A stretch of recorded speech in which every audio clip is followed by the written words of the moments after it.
Yo, what's going on at the fight world? This your boy Money back with another one, fam, and we talking boxing. And today we gonna put it on the table.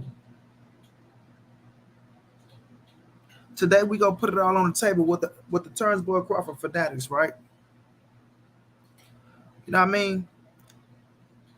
They so confident in Terence Crawford, right? But we gonna talk today. Yeah, we gonna talk today. We gonna get to the nitty gritty of every aspect of everything. You know what I'm saying? But they so confident. Yeah, you motherfuckers ain't that confident. And I just cussed before the 2 minute mark. Golly.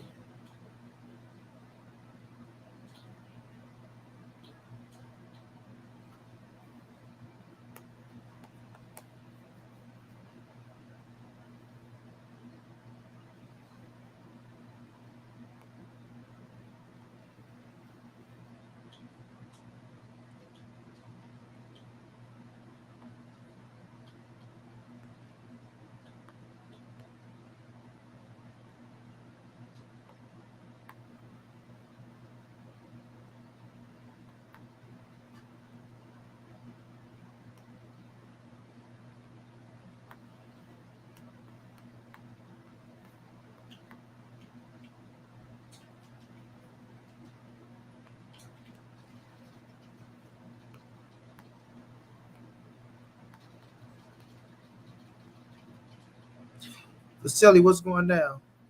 Kwame, what's going down? Yeah, Kwame, we gonna talk today. You might want to join this one. Cause I'm tired of it, fam. I'm tired of it, fam.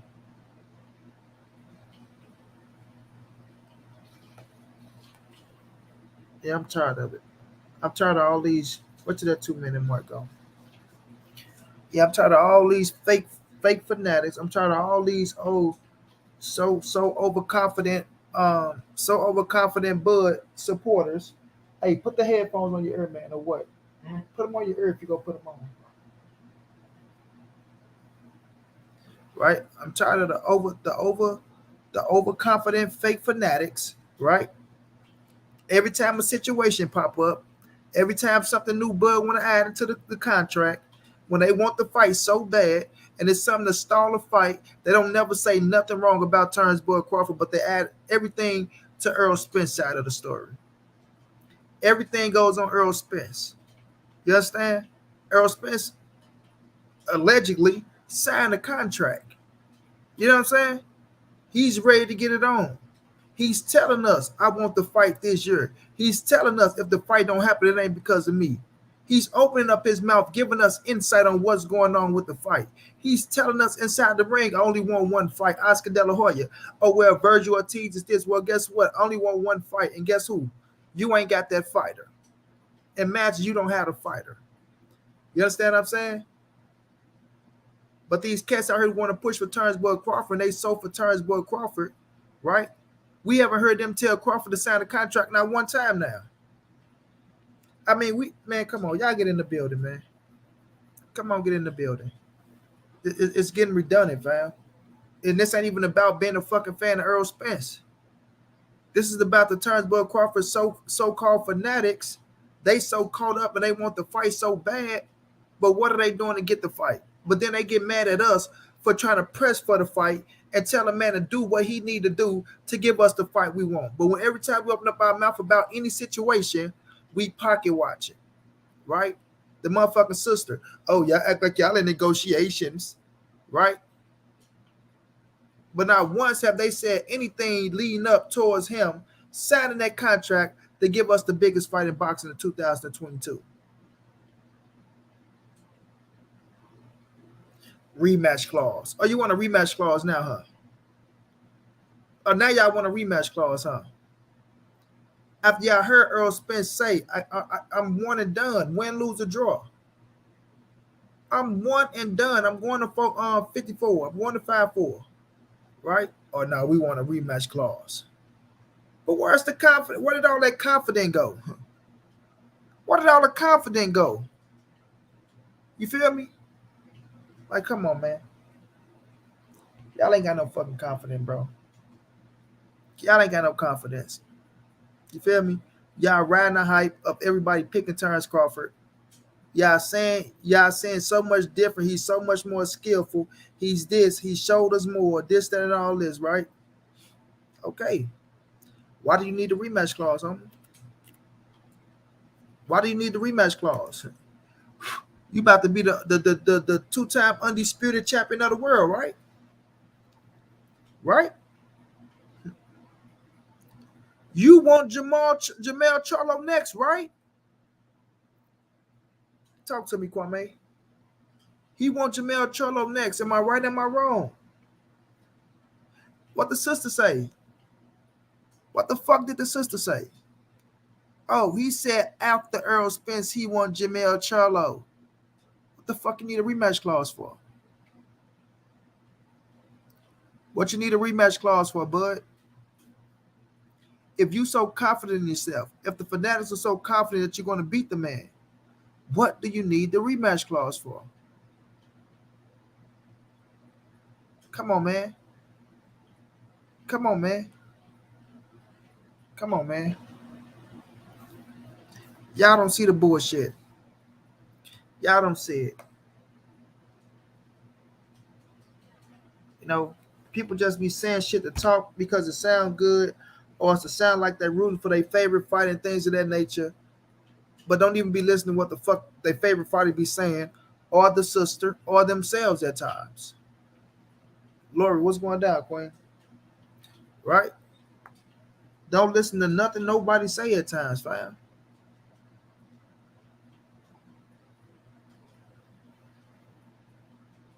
Eric Johnson, what's going down? Drop this link, man, for people who want to jump on today. Nah, J.O., I don't want to hear that weak ass shit. I don't want to hear none of that weak ass, punk ass shit today. Oh, no, he's smart to understand anything happen. Nah, what about all that? Oh, he gonna knock him out. What about all that Earl Spence's basic shit? Huh? What about all the basic shit? How the fuck you come to the table talking about you want a rematch clause? You not the fucking A-side, homie. You ain't three scraps, shorty. You got one title. One. Nah, what I'm hearing is motherfucking excuses now. Yeah, they don't sound like a man that's so confident to me, homie.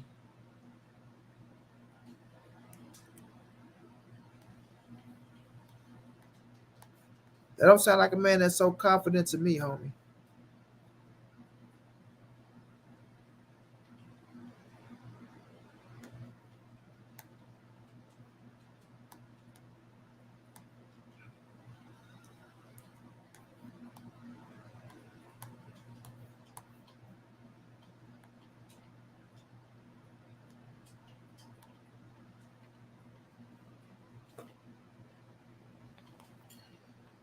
Where's the confident?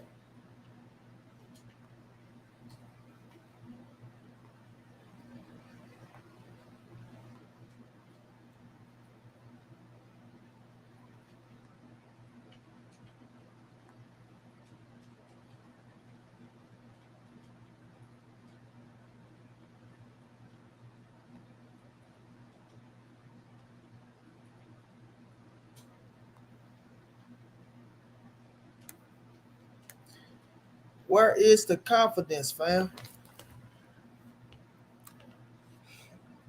James Blackwell, what's going down?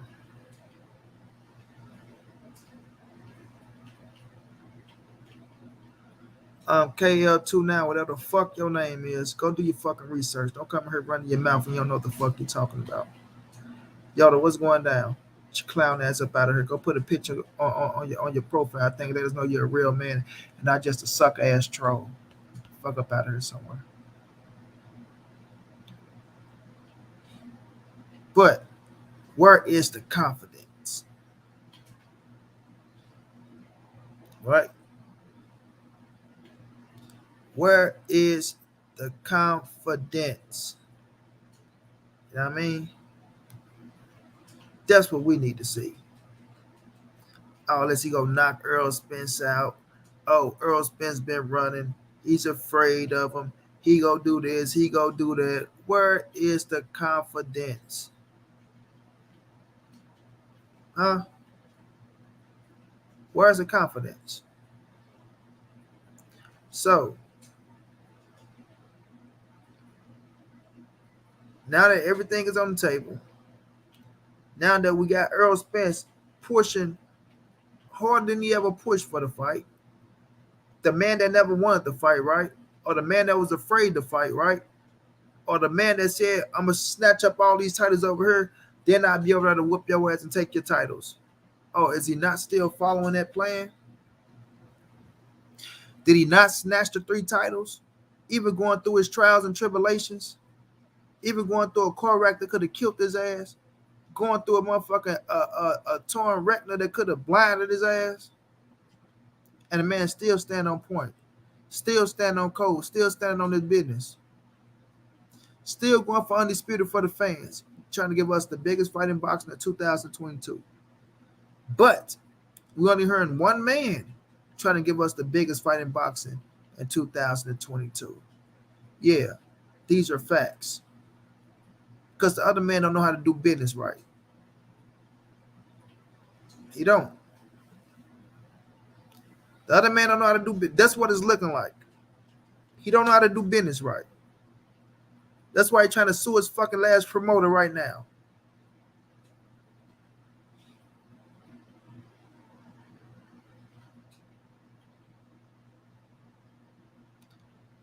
Louise, I ain't here for no. Oh, he want another rematch so he can make some more money. No, I don't want to hear that shit, fam. We trying to get the fight. We trying to get the fight. We know Earl Spence has one fight at 147 left. One. Win, lose, or draw, the man said, I'm going to 54. You understand what I'm saying? I'm going to 54, win, lose, or fucking draw. I'm done with 47. I'm moving up. I'm going to do something. You know what they say? And this what the Bud fanatics, they love to say this shit. You know, these fagonites, they can't get off of Bud nuts, right? They love to say this shit. Oh, well, he only fought in one division. That's it. Like, wow, he only a champion in one division. But when the man said, I'm ready to go to my second division, then what? Then what? Then what? Yeah, you can say this is a business all you want to. When we say it's a business, guess what? We saying that we pocket watching. You don't have to tell me about nothing being a business, family. Nothing. I know the fucking boxing game inside and out. But when we talk business-wise, you know what they tell us? Oh, man, y'all should just want to fight. You know, don't talk about the business side. It ain't got nothing to do with y'all.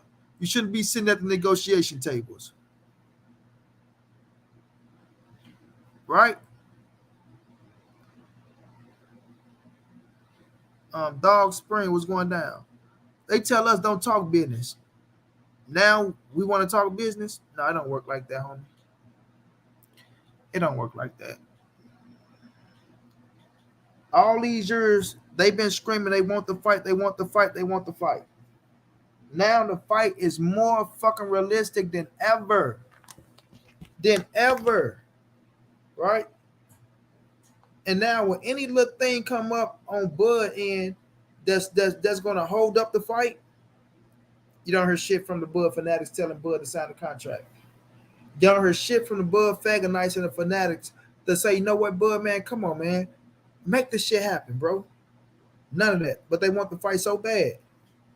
They want the fight so damn bad. Come on, man. Stop playing with me, man. Stop playing with me, bro. Stop playing with me, bro.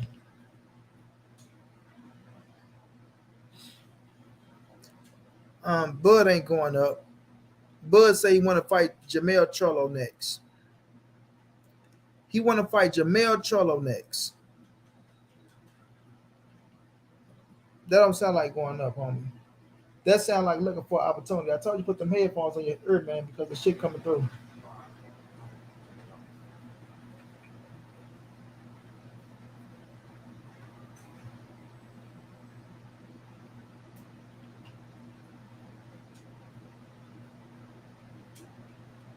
You feel me? Yes. Did you hear what I said? He said he wants to fight Jamel Charlo next. Sharp comedy. Listen to what I'm telling you, fam. Doesn't mean he's going to 54, right? If you get the opportunity with him, I go up. Earl Spence is going to 54. That's where he's going. You understand what I'm saying? That's where he is going. Period. If Bud don't get the Charlo fight, you know where his ass gonna be? Right at 47. That's where he gonna be. Josh Sanders, what's going down? Justin Hawker, what's going down? You feel me? So I can't see him going to 54 fighting Earl Spence. Neither one has a fucking title.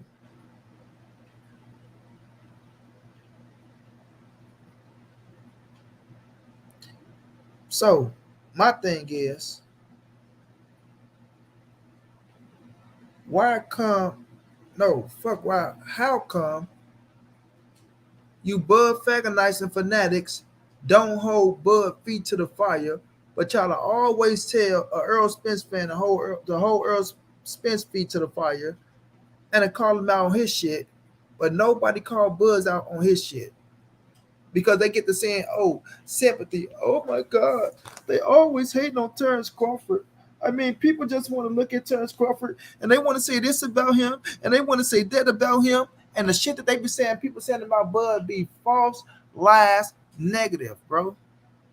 False lies and just negative, bro. Shit don't even be real. When people talk about Terence Crawford and Earl Spence, it's majority on the business side saying Earl Spence deserved more than him to make the fucking fight happen if that's what we got to do. If that's what we got to do to get the fucking fight. The fight that they so-called want so badly.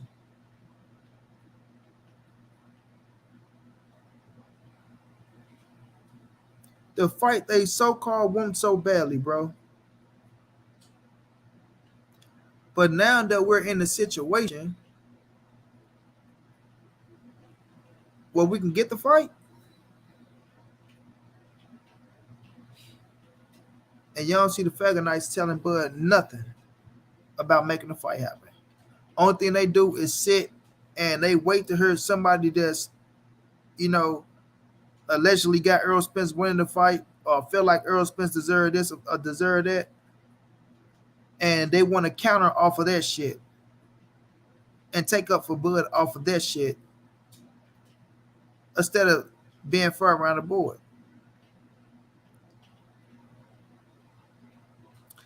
Now they're telling people to do things that they're unwilling to do for Terence Bud Crawford. How did that sound? Does that sound fair to you guys?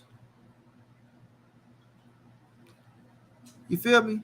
Does that sound fair to you guys? If I come in here and say, hey, you Earl Spence fans, man, y'all need to hold Earl Spence feet to the fire and tell his ass to make this fight happen.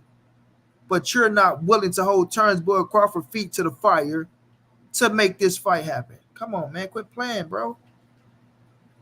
Quit playing. People like to shape shit up in certain shapes and forms to make it sound so good, right? Try to speak so elegantly and make it as if they just want the fight and keep it real on this end and as if they can't do no wrong. As if Bud is not like he ain't the fault in no shape, form, or fashion for this fight if it don't take place. If it don't take place. Right? If it don't take place. But they don't say, you know what? Bud, come on, man. Make the fight happen, bro. Do what you gotta do. You're gonna whoop his ass anyway, fam. You're gonna beat his ass. You're gonna be an undisputed champion in 2 divisions, fam. You know what that's gonna do for your career and your legacy? Right? Yes, you're a Hall of Famer. But you trying to step into the realm of a motherfucking ATG. You understand? You stepping into the realm of an ATG. Do you want to go in that direction? You know?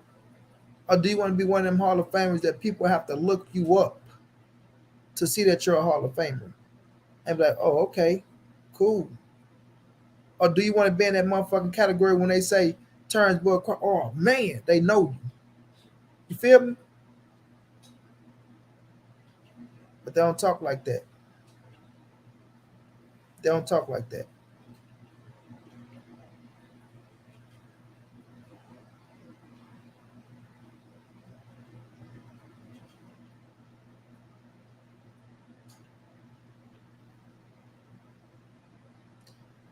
Truly Israel. I ain't worrying about what you saying.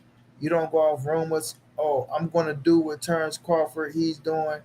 Man, cut all that soft ass shit out, fam. Cut all the soft ass shit out, fam. It's fucking true that Terence Crawford won a fucking rematch. Period.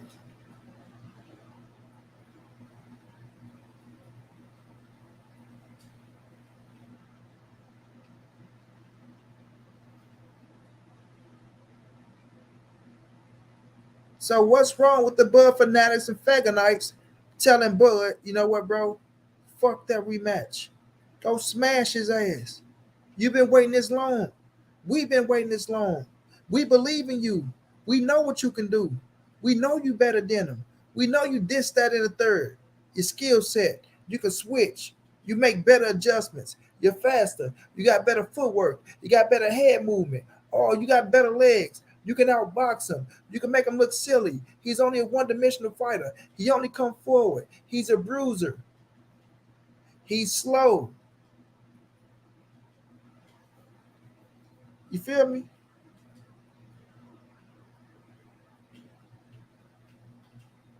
What's wrong with saying, Bud, go make it happen?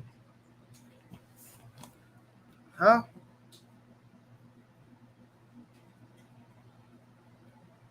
Jordan, what's going down, man? Only been going for 22 minutes. Not that long, man. You feel me?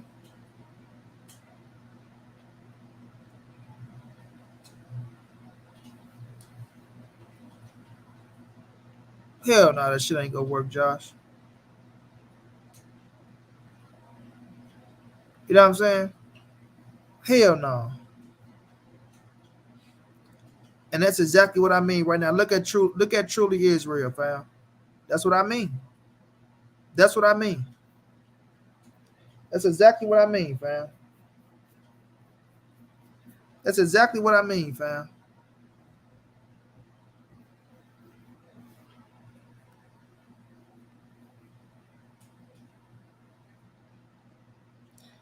That's exactly what the fuck I mean, bro.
Abraham Flores, I appreciate that love in the cash out, my brother.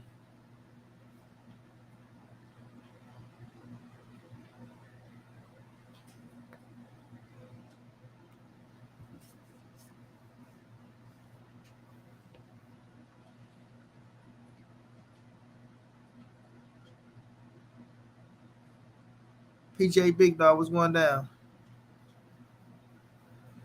Fence was going down. Dominique Horton was going down.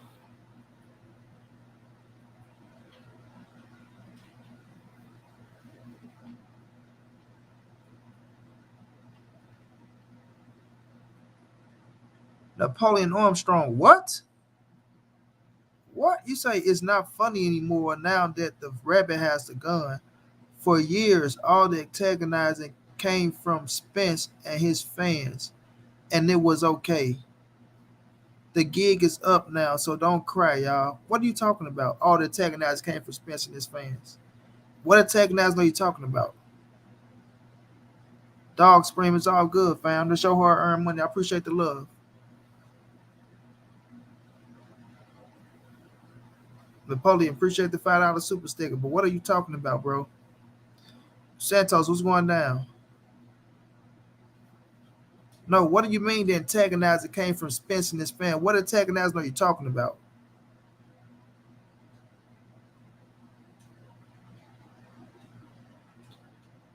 What antagonizer are you talking about, bro?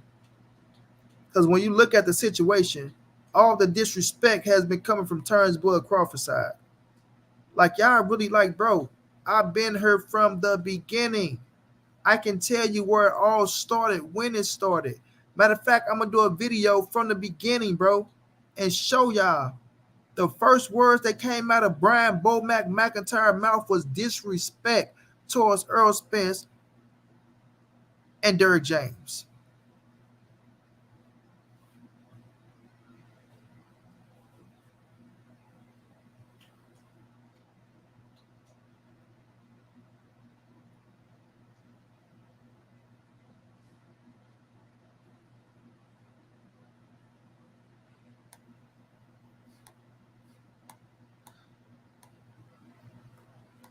Zaki Rivers, appreciate the $2 super sticker, bro.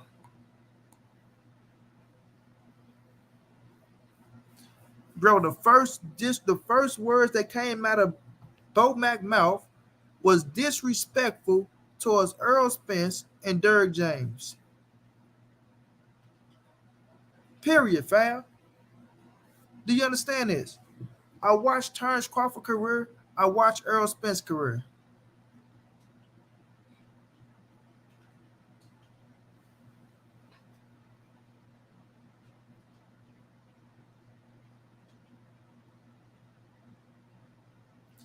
It's not opposite ends. You're wrong, Napoleon. You dead ass wrong. The antagonizer came from the Earl Spence side. Antagonizing what? Saying what? How can the antagonizer come from Earl Spence side, right? When Earl Spence wasn't even saying Bud Crawford's name like that because he was chasing other fighters. Bud Crawford started allegedly, saying he chasing Earl Spence, knowing that the fight wasn't realistic, and motherfuckers who was riding for Terence Bud Crawford was shitting on Earl Spence, dogging that man out, talking about that man, calling that man all out his names and everything else, bro. Come on, man. We're not finna play that game. We're not finna play that game.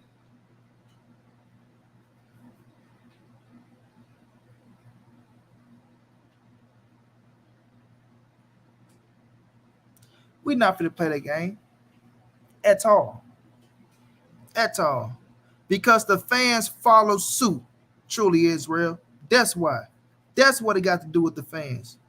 The fucking fans follow suit. So when Bomac got to speaking that shit that they got to talking about, right? Let me ask you this, truly Israel. Do you remember when Bomac came on Trill Boxing Talk? Yes or no?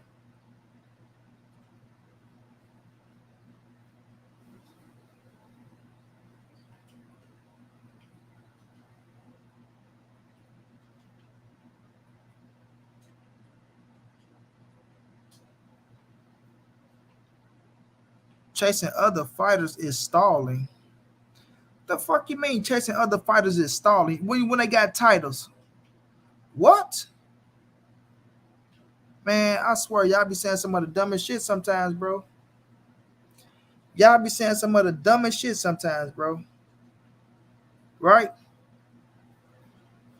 Y'all be saying some of the dumbest shit sometimes, bro. You can't be pressed. This ain't about pressing. Press what? Come on, man, cut it out. Y'all say some of the dumbest shit. Now, listen, y'all, check this out. When Earl Spence came to PBC, right? He wanted Danny, Sean, and Keith, right? Danny, Sean, and Keith. Kwame, let me see your face, bro. One time for the one time. Make sure you're in Dangerland swinging. I can't see you, Kwame. Oh, that's big dog. I see you, Kwame. Yeah, you know they be boy. These people crazy nowadays. You hear me? I don't think nobody want to be me though. You know what I'm saying? Who, who want to be a crippled nigga in a wheelchair? I hear you. I You hear feel you. me? I went, Kwame. I went into a man thing. I saw two me's. You feel Yeah, me? I say, these mother got what the man? some They weirdos had out here. both of my profile pics, bro. The Yeah. one I got on the blue shirt and the one I got on the Kobe thing. Both of them in a chat. I say, bro, who want to be a nigga in a wheelchair? Mm, mm, mm, Bro, life in a wheelchair ain't fun. I'm gonna tell y'all that now. mm. It ain't. You gotta be a tough motherfucker to deal with. But these motherfuckers crazy, bro. But let me say this, Kwame. So I don't wanna skip this point. When Earl Spence came over, he wanted Danny, Sean, and Keith over on the PBC side. Mm-hmm. He ended up getting the IBF from Kell Brook. He still wanted Danny, Sean, and Keith because he knew those were the names to put him on top of the fucking division. Finally gets Sean Porter in 2007, no, 2008, what 18 or He 19? got I'm at 19. 19. 19. Finally gets Sean Porter in 19. Walk by bang. Everybody knew. If you smart, everybody knew Danny Garcia was the next fight for Earl Spence after Sean Porter. Doesn't matter if y'all like it or not. I don't give a fuck what y'all got to say about it. PBC did business with PBC as they should. As they should. Right? They ain't doing nothing different than anybody else. If I'm not mistaken, Kwame, wasn't Danny in the ring after Nah, the he Sean Porter fight? nah he didn't. I don't know if he got in the ring, but I Or know was it? he was commentating the fight with Keith No, no, Thurman. no, no, Kwame. He was in the ring. If my Maybe he mind did. serves me right. I Remember, don't know. Danny say, "No, I hear harder than Porter No, now." no, that was he was commentating the fight. He was commentating. Him and Keith Thurman, I think, was commentating the fight, and he Or was said was he Manny in the ring? nah. It was he was Something. commentating, and then it was the post fight. You know how when Spence came and sat down to interview with the Fox panel, that's when Danny Uh-huh. said all that. Uh-huh.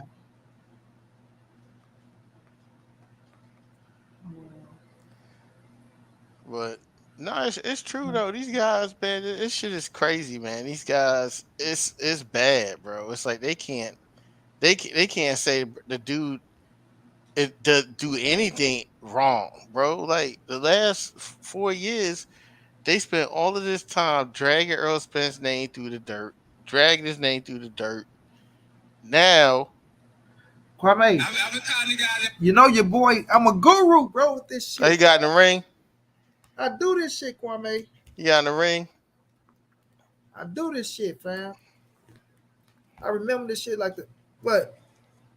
For a long time, like I said, tables will turn and they will be calling me out now. And that's what we're getting right now. But like I told Al Heyman, as soon as Oh yeah, he in the ring. you line them up, I'm knocking down. You Mhm, feel me?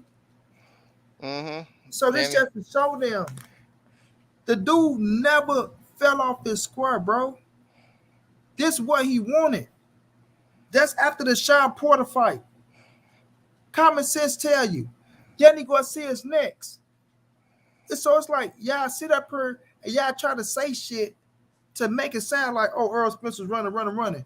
Earl Spence never said shit that he didn't do. He never put it out there, Kwame. Or you know what? I'm gonna fight Terence Crawford. We can do this next and then do something different. That's what you call ducking. That's what you call out there bullshitting around. He told y'all, I'm gonna get these scraps over here, and once I get these fucking scraps, I'm coming to take that boy out. Whoever got that motherfucking WBO, right? But the crazy thing, Monty, is that he called Keith, Danny, and Sean out before Bud even moved up to And 147. that's my point, Kwame. That's what I'm telling you. Key was going down, bro. What's up, That, Keith? that link right there if you want to jump on, Key. That's my thing, Kwame. When I say he was chasing them, because they say, oh, well, chasing other fighters is a form of ducking. How the fuck is that a form of ducking when he chasing the fighters that he been fucking wanted on your side of the well, I ain't gonna even say side of the street because once you say that, it sounds with your promotional company, right? Is your fucking promotional company. These were the big fights are at. The same big fights that Danny tried to get Bob Erm to get him. But Bob Erm said that he ain't opening up his checkbook for no Terence Bud Crawford, which you motherfuckers don't never want to talk about that part, right? But we ain't gonna even go there yet. So now that Earl Spencer's getting these fights, it's wrong for Earl Spence to fight them, Kwame. You know what? Why is Earl Spence fighting Danny Garcia and Sean Porter? Why is he fighting those two guys? Why isn't he fighting Terence Bud Crawford? But You see what I'm saying? yeah, but Monty, according to what they saying, right? Then Terrence Crawford's a duck because when he fought Kell Brook and ESPN had Earl Spence all through the telecast, and they asked him after the fight who he wanted to fight. That boy said Manny He said Pacquiao. Manny Pacquiao at ESP the ESPN Try to interviewer. press him. Yeah, They try to press him. he looked so confused. He asked the nigga Oh, even more even than Earl over Earl Spence. Spence? He said even more than Earl I know. Spence, and He he said, you said want yeah. Pacquiao even more than Earl Spence? Yeah. Okay, so I mean I And rest then my what he say? case. Um, um, but you gotta ask this man right here, Bob Arum. You gotta ask this man right here. What Bob say? I keep telling you guys, they don't want the fucking fight. He would knock Earl Spence and Danny And then Garcia Garcia out out in the in the same night. same night, Yep, right? yep. But Bob, he would do that in the same night. But you said But, what, Bob? You not yep, gonna put up no money for the fight? right. If he want a But rematch. but he gonna knock him out in the same night. And not only that, Bob, you still come back, and now that he ain't with you, you say Terence Crawford don't have the mental to defeat Earl Spence. Come on, man, y'all better stop playing with me, bro. Look at this dude. Like I told him, Kwame, I follow both of these dudes' careers, bro, from the beginning to right now, fam. Yes, I didn't follow Bud from fight one like I followed EJ from fight one, but I was on Bud way before a lot of you niggas was on Bud Crawford. You understand what I'm saying? So at the Hmm. end of the day, fam, like I'm doing a video called where I'm gonna break all this shit down and show them the disrespect came from Terrence Bud Crawford's side first. Of Even course it did. even when Bo Mac was talking shit about Earl Spence and Derrick James, bro, I still try to play middleman and be so fucking politically correct and shit like that, fam. That's because look. I'm gonna tell you what their problem is. They used to be in. They used to be in the big fish in the small pond in the ocean. So Mm-hmm. now they're so used to fighting these B and C level fighters where they have all the power to say rematch clause and we want this and we want that and this and that, but it ain't Mm-hmm. that type of party. You know what I'm saying? Y'all decided to take the guaranteed money with ESPN and Bob Arum. You decided to re-sign with the dude after Bob Arum came out openly and said he killed the Pacquiao fight because he didn't want Pacquiao to get hurt. Y'all Mm-hmm. resigned with the same dude who told y'all he killed the biggest fight for your career. Like basically, if he'd have got the Pacquiao fight, he'd have been the A side since 2016 for whoever you'd have fought. Mm-hmm. You know what I'm saying? But because Al Heyman did what he did with Earl Career, you know what I'm saying? Then it's a big problem. You know, it's always a big problem when a brother is winning. And they hate it the most on the business side. See, if you just a fighter, it's one thing. But when you a brother and you winning on the business side, then you know everyone hate PBC. Every Al Heyman's a problem. You know, he's this and he's that. But if you look at what he did with Earl Spence's career, in the amount of time he had Spence, because Spence didn't start out with Heyman. He was fighting on Golden Boy cards in his before. You know what I'm saying? So uh, Bob Arum had Terrence Crawford for a long time. Look what he did with him. Nothing. Facts. He did nothing with him. Let me But address this, Kwame. I'm happy you said that, Napoleon. Go ahead, Kwame. Go ahead, because I'm gonna kill him on this Mac. But go ahead, finish. yeah, I'm just, all I'm saying is, look, every 5 seconds from the time Bomac came into 147 with Bud. First time they asked him about Earl Spence, see, because I remember timelines like you too, Monty. He came in, oh, we gonna whoop his ass. We gonna stomp a hole in his ass and all this shit he was saying. Mm-hmm. You know what I'm saying? I mean, it was to the point where I either it was Trill Boston Talk or somebody else did an interview with Derek James to ask him about it, like what he was saying. And Bomac was saying how Keith Thurman was going to be more of a challenge for Terence Crawford than Errol Spence in that same interview. Yeah, Facts. that's what he was saying. Keith Thurman was a tougher fight, you know, and all this other stuff. Now with the whole I did this on BF show. These guys, I'm about to turn your ass up, Napoleon. You keep your ass right there. Keep your little laughing face on. Keep listen, your little laughing face on, buddy. I'm Go gonna ahead. I'm gonna keep it. I'm gonna keep it real. They like wounded prey over there. That's what they like. They like people that they have an advantage on. That have an advantage over. Over. You know what I'm saying? It's like Jeff Horn. We all knew Jeff Horn wasn't nothing. You know what I'm saying? I mean, I knew it. I mean, he was a decent fighter, but everyone wants to act like they don't remember Manny Pacquiao and Amir Khan was trying to fight before he fought Jeff Horn, and he was trying to fight in Dubai with Amir Khan and take the WBO belt, and Bob Arum threatened to sue the investors in that fight because he said Manny Pacquiao wasn't fully out of his contract. Then they sent the A side of Manny Pacquiao over to Australia, and what happened? He lost his belt, and then he was out of top rank. Then they lined Bud up to fight with Jeff Horn. Hey, we get it. It's top rank. Everyone was going in their own direction. You just got the ESPN money and all of that. We get it. But don't sit around and act like y'all was trying to throw him in the fire with Earl Spence for the moment he came to 147 because all Bob Arum did for all these dummies out here is he did the same thing he did with Manny Pacquiao and Floyd. He used the same thing with Errol Spence and Bud Crawford, knowing that the fight's not going to be near.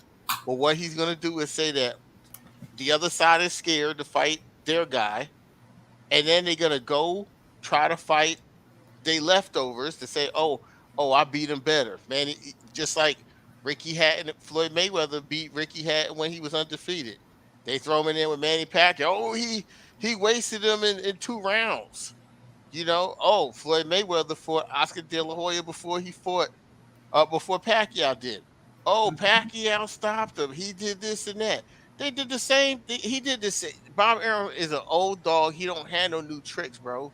He did the same thing, and you got the same people because they stupid. They pick sides, and they Mm-hmm. stupid, and they went and picked their side, and that's cool. You know what I'm saying? You pick your side, and that's cool. If you think your fighter gonna win, we don't have a problem with that. But the issue is now that the chickens have come to roost, you Mm-hmm. got to keep the same energy now. So you got to keep the same energy because half of these dudes were saying, "Oh, Earl Spence, he a duck."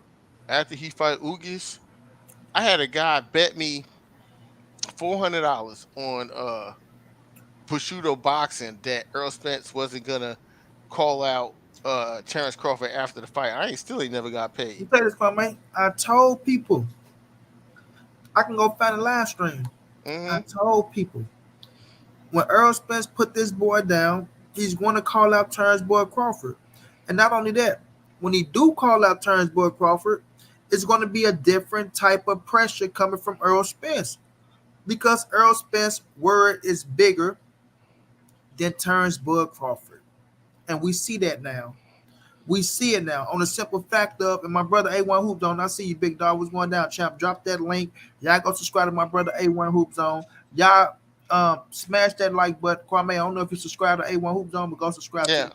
I'm so. So, so I told him that. So now let me get to Napoleon real fast, Kwame, because he says up to Spencer make fight. No, but first you said, yes, you would have done the same thing Terrence Bud Crawford did, and you would have re-signed the contract because you're talking about upfront money. You said you saw the Trill Box Talk interview when Bo Mack said, "Oh, Earl Spence and them living paycheck to paycheck. And with Bud, it's solidified of 5 million, right?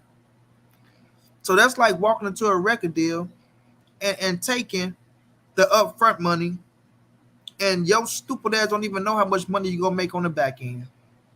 You understand what I'm saying? Yeah, you right. They did take the contract, and guess what Bud is doing now? What is he trying to do to Bob Burnham now, Kwame? Sue him. Sue the man. So does that sound like good business? Um, um, um, what's your name, boy? Hold on, Napoleon. Does that sound like good business, Napoleon? Oh, You Monty. trying to sue your fucking promoter, right? Well, your former promoter right now, right? Napoleon, when have you heard Earl Spence speak any ill will on fucking Al Heyman? When have you ever heard Earl Spence say, I'm going to sue Al Heyman? I'm not making this, I'm not making that. And how many times you heard Earl Spence talk about that back end money and count on yourself? Huh? Huh? You should ask him why he. You should ask him why he sued Al. Why he's suing Bob Arum, Yeah, because that negates all the duck talk they was talking about with getting the fight made. exactly. But then you want to come out and say, it's up to Earl to make the fight. So if it's up to Earl to make the fight, that shows you who holds the power. It shows you who holds the motherfucking power, right? And all this shit that y'all talking about, oh, he's been running, he's been ducking this, that, and the third. No. Earl Spence made this fight the biggest fight in boxing for 2022. Why this guy writing in all capitals and he's stupid? This dude It's said, okay. I write "My-" in all caps, so no, it's all bro, good. bro, but I'm just saying, but at least be right. The dude says money is still added up to more than spent. So who dumb, bruh? That's negative. Manny Pac. Think about this, genius.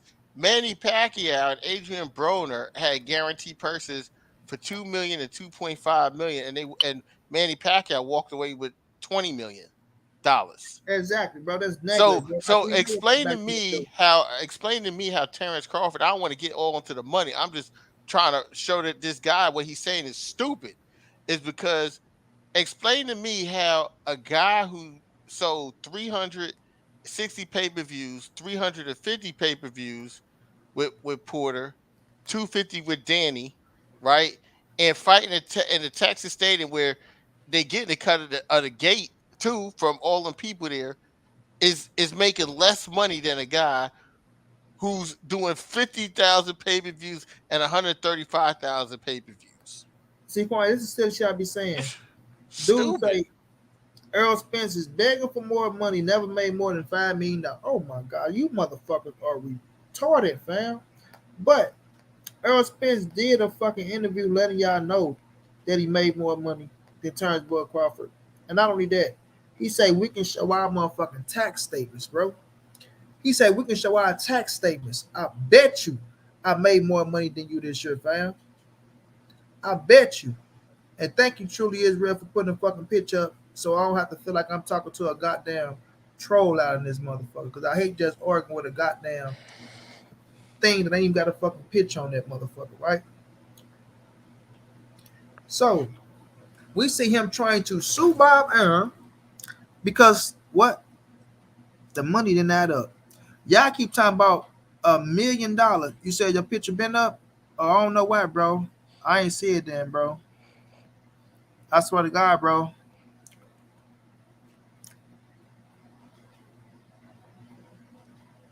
Yep. I swear truly is real. It just popped up on all of them. Yep. It went up there first. It went up there first. Otherwise, I would never say no shit like that.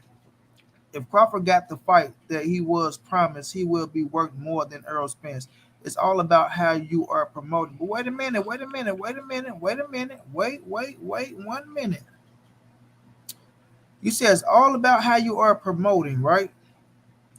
If Crawford got the fight that he was promised, how can he promise you something that he has no control over? Leonardo, what's going on? If I don't have nothing to do with Kwame, right? If I can't, like, I have nothing at all to do with Kwame. My brother Tony Rome, what's going down, Tony? And I don't know what Kwame got planned for his career. and I have a fighter, and I tell a fighter, guess what? I promise you, I'm going to get you that Kwame East fight. You understand what I'm saying, kid? Just sign with me, and I got you. And Kwame looking at me like, I don't know what the fuck you talking about. We got plans for my career. So, if you don't fall in line with what I want to do, I don't have to fight you, homie. So for him to, we gonna put $1 million thing on this, and I say this all the time, Kwame. People say that Manny Pacquiao was a way bigger fight than Earl Spence for Terence Crawford, right? And we can agree on that, especially back then. Hmm. And that's why we say if he would have fought Manny Pacquiao, he would have had the A side leverage over everybody, hands down like 630. Nobody could have said shit about it, not us, nobody, right? But you put $1 million clause on an Earl Spence fight with a man that he ain't even in your fucking over there on top rank, ain't nowhere near the facility, right? But you do have a fucking legend over there in Manny Pacquiao, and you don't put a clause on a Manny Pacquiao fight. You don't put a clause on a fight that he can actually make fucking happen. You don't put a clause on a fight where Manny Pacquiao said, "Give me $20 million and I'll fight this little young hungry killer." But you'll put it on the Earl Spence fight that he has no control over. He has no fucking control over. And y'all talking about he know how to do business? Y'all telling me he the sharpest fucking tool in the drawer? Come on, man. Make it make sense to me, bro.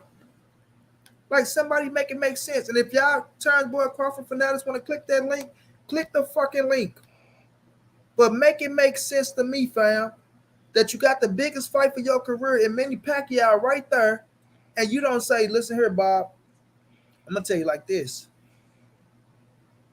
You ain't making this Manny Pacquiao fight happen because you care about Manny Pacquiao. Because that's the case. A motherfucker just knocked his dick in the dirt, knocked him out cold. We thought he was dead. I repeat, we thought he was fucking dead. And you was ready to make that fight happen again with Juan Manuel Marquez. Mm. You Yeah. understand? Yeah. Hold on, Kwame. Hold on, Kwame.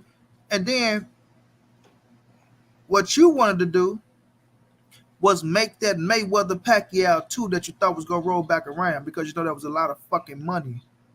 You didn't know how that shit was gonna play out. So if you put Pacquiao out there against Crawford and Crawford beat his ass, you know that dead in the bud. I mean the buzz for the Pacquiao and the Mayweather 2 because now that young hungry lion and went in there and whooped his ass and took that thunder, and now Bud is sitting on top of that throne. But you don't go out there and press him to get you the Manny Pacquiao fight, but you press him to try to get the Earl Spence fight. Like it don't add up, bro. They want to say, bro, it's easy to dead the argument. Bud fans don't want to listen to Bud when he say something. They definitely not go listen to common sense. So don't waste your. Oh no, we wasting all the time today. We got time. That's why the time to say what to say, my brother, and that's why we here because I heard some shit that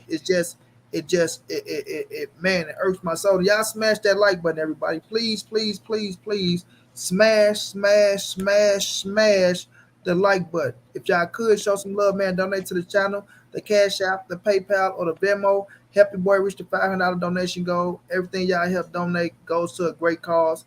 And it's definitely helping your boy out in a big way. And I appreciate y'all to the ones who show love, fam. But go ahead, Kwame. Yeah. It's. I think another point that a lot of people skip over too is Terence Crawford has had the same amount of fights as Earl Spence has had in the last 3 years, and Earl Spence had a 17-month layoff and a 13-month layoff. And I was just a little confused about when the Ugas and Spence fight was announced, and Jerome Boots Ennis didn't have an opponent, and he was ranked number 2 in the WBO. Like, why he don't even mention Jerome Boots Ennis's name?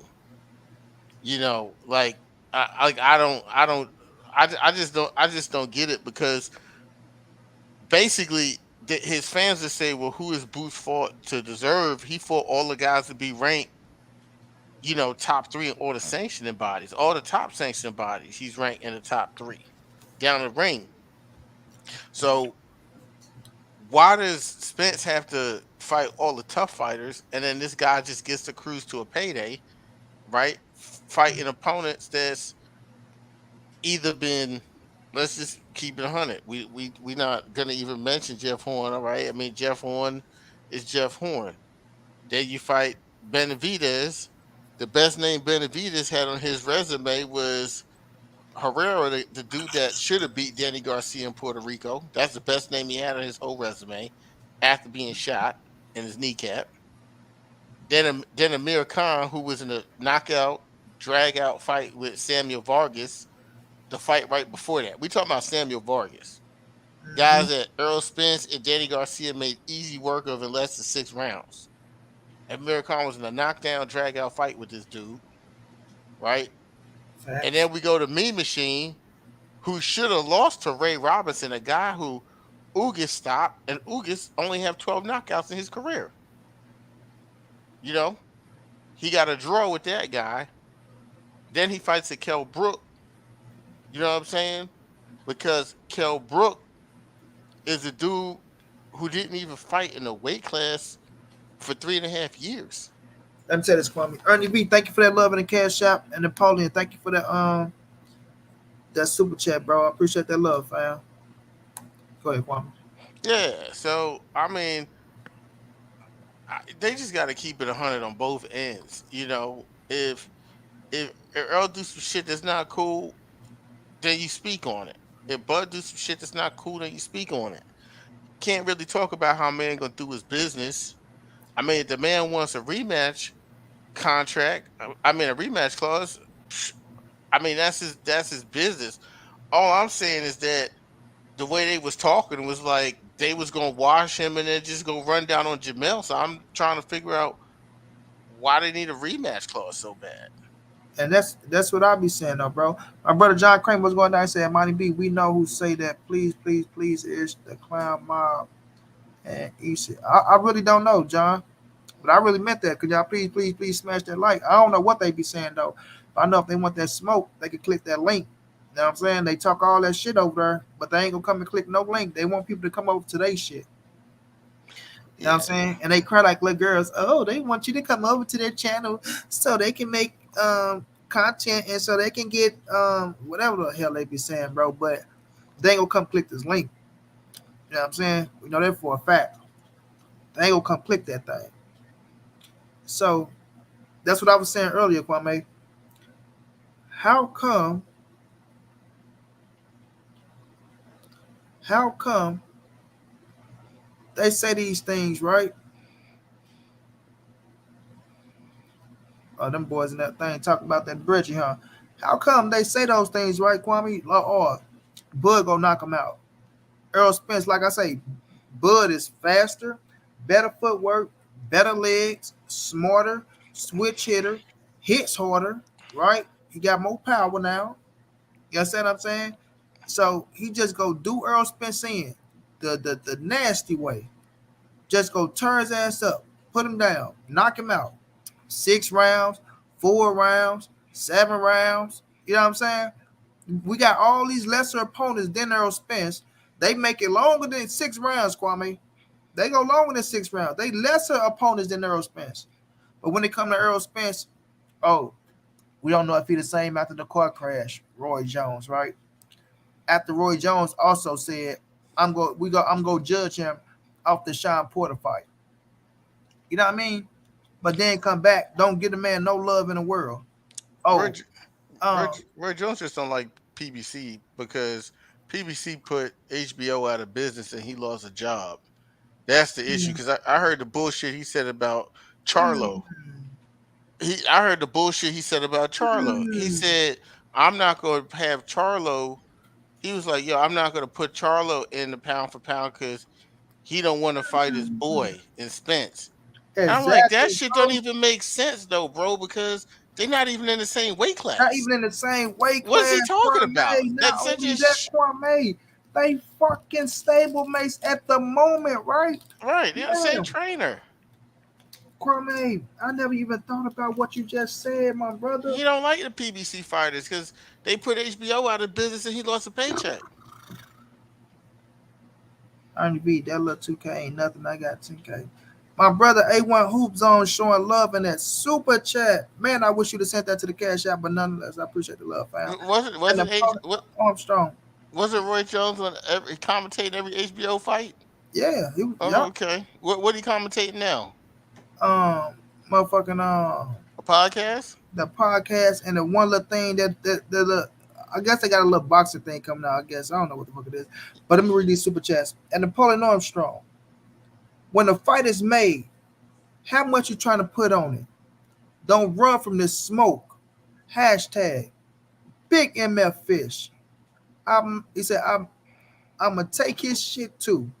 Facts on facts. I appreciate that love, my brother. Truly is real. And that super chat. I'm a fan of boxing first. I like both fighters, Terence Crawford and Earl Spence. I just don't see Earl Spence winning the pound for pound TBC. I just don't see Earl Spence winning the pound for pound TBC. Just my opinion, brother. Listen, I have no problem with your opinion, truly is real. This is not me up here saying if you picking Terrence Bud Crawford to beat Earl Spence, you are wrong, right? Right. This is not me saying that. You understand what I'm saying? This is me saying how Earl Spence get all the criticism for the fight not happening. You understand? For the fight not, because we got to get the business out the way to get to the fight. How Earl Spence gets all the criticism for the fight not happening, but then when it's time to criticize Terrence Bud Crawford, the Fagonites, right? The TBC Fagonites, they would never hold his feet to the fire, bro. You understand what I'm saying? And then when we come up with something, they got, oh man, how do you know it's true? I mean, where's your source? I mean, where's this and where's that? But when it comes to Earl Spence, everything is true though. You feel me? They don't talk about no source. Don't talk about this. Don't talk about this, that, and the third.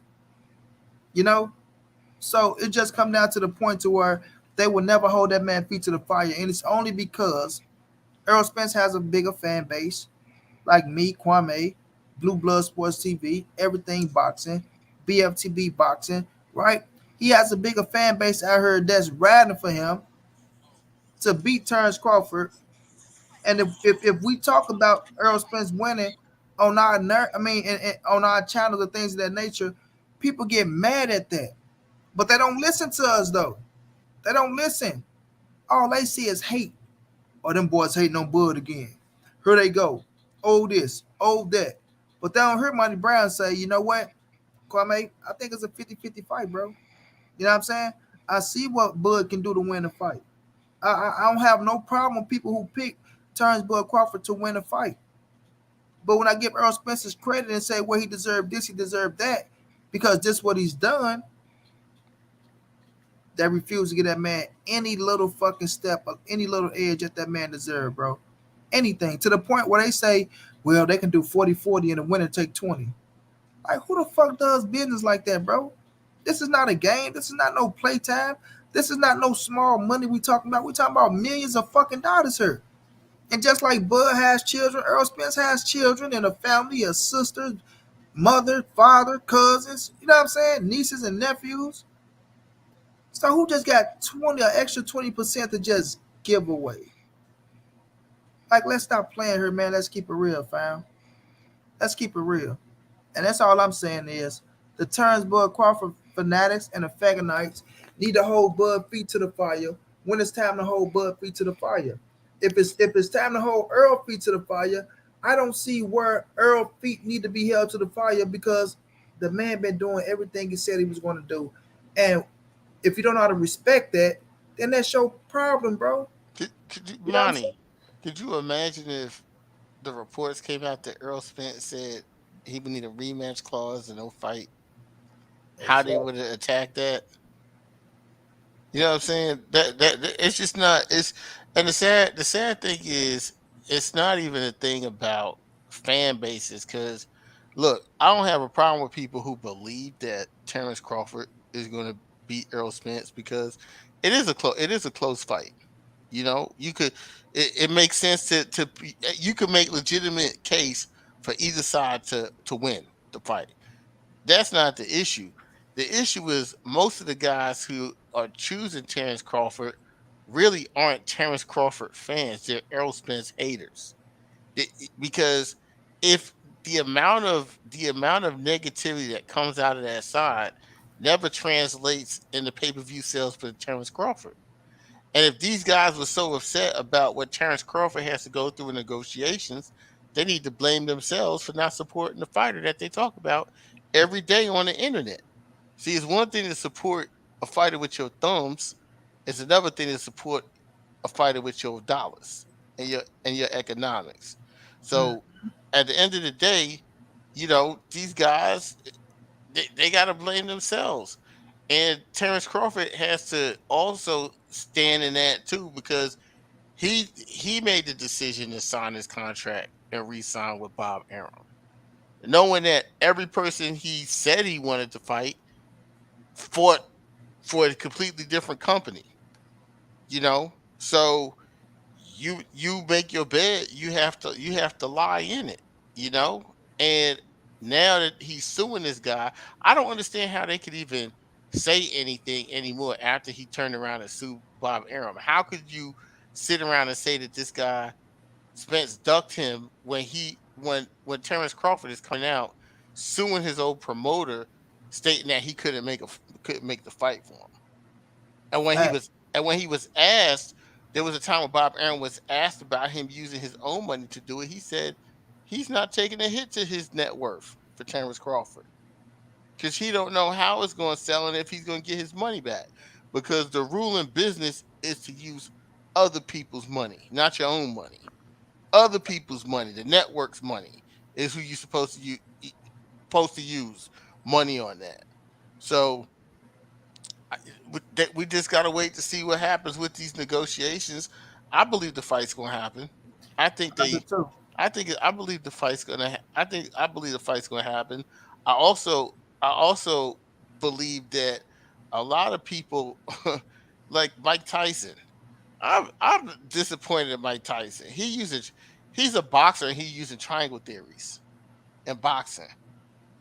What Earl Spence did with Sean Porter, and I think is amazing because a lot of these guys are looking at the Mikey Garcia version of Earl Spence, the Sean Porter version of Earl Spence, and then they think that that's the version of Earl Spence that's going to fight Bud.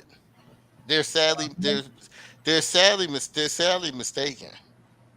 And the thing they don't see, Kwame, is how Earl is like, they're not paying attention to him keeping the weight down and really back focus on boxing. Let me Hmm. read the super chat. Jeffrey Brooks say Bud nor EJ signed a contract yet, but everybody's saying Bud is the holdup. Are you sure about that, Jeffrey Brooks? Right.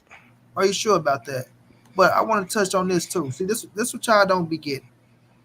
It's simple. Without Bud, there isn't a super fight. Just like if Spence won in 50-50, without Spence, it isn't a super fight. What do you mean if Spence won in 50-50, Leonardo? This what y'all don't get. Y'all just think because Bud is the second piece to the puzzle that automatically whatever he say he wants, he's supposed to get. Y'all are crazy. Shouts out to my brother Jose. I see you, Jose, in the building. Y'all are crazy. Like, do y'all understand the business side of boxing, bro? It doesn't matter. Okay, so without Mayweather and without Pacquiao, right, it's not a super fight, right? They ain't Right? split it. They ain't split it down the middle. Exactly. They get 50-50, Nope. huh? So when Nope. y'all be saying certain things, bro, it don't add up. Y'all have to understand, bro. Just because Bud is one of your favorite fighters, just because Bud has his accolades and what he did, three division former undisputed current WBO, right? That don't make him deserving 50-50 with Earl the True Spence Jr. If Earl Spence is putting in more work than the man found.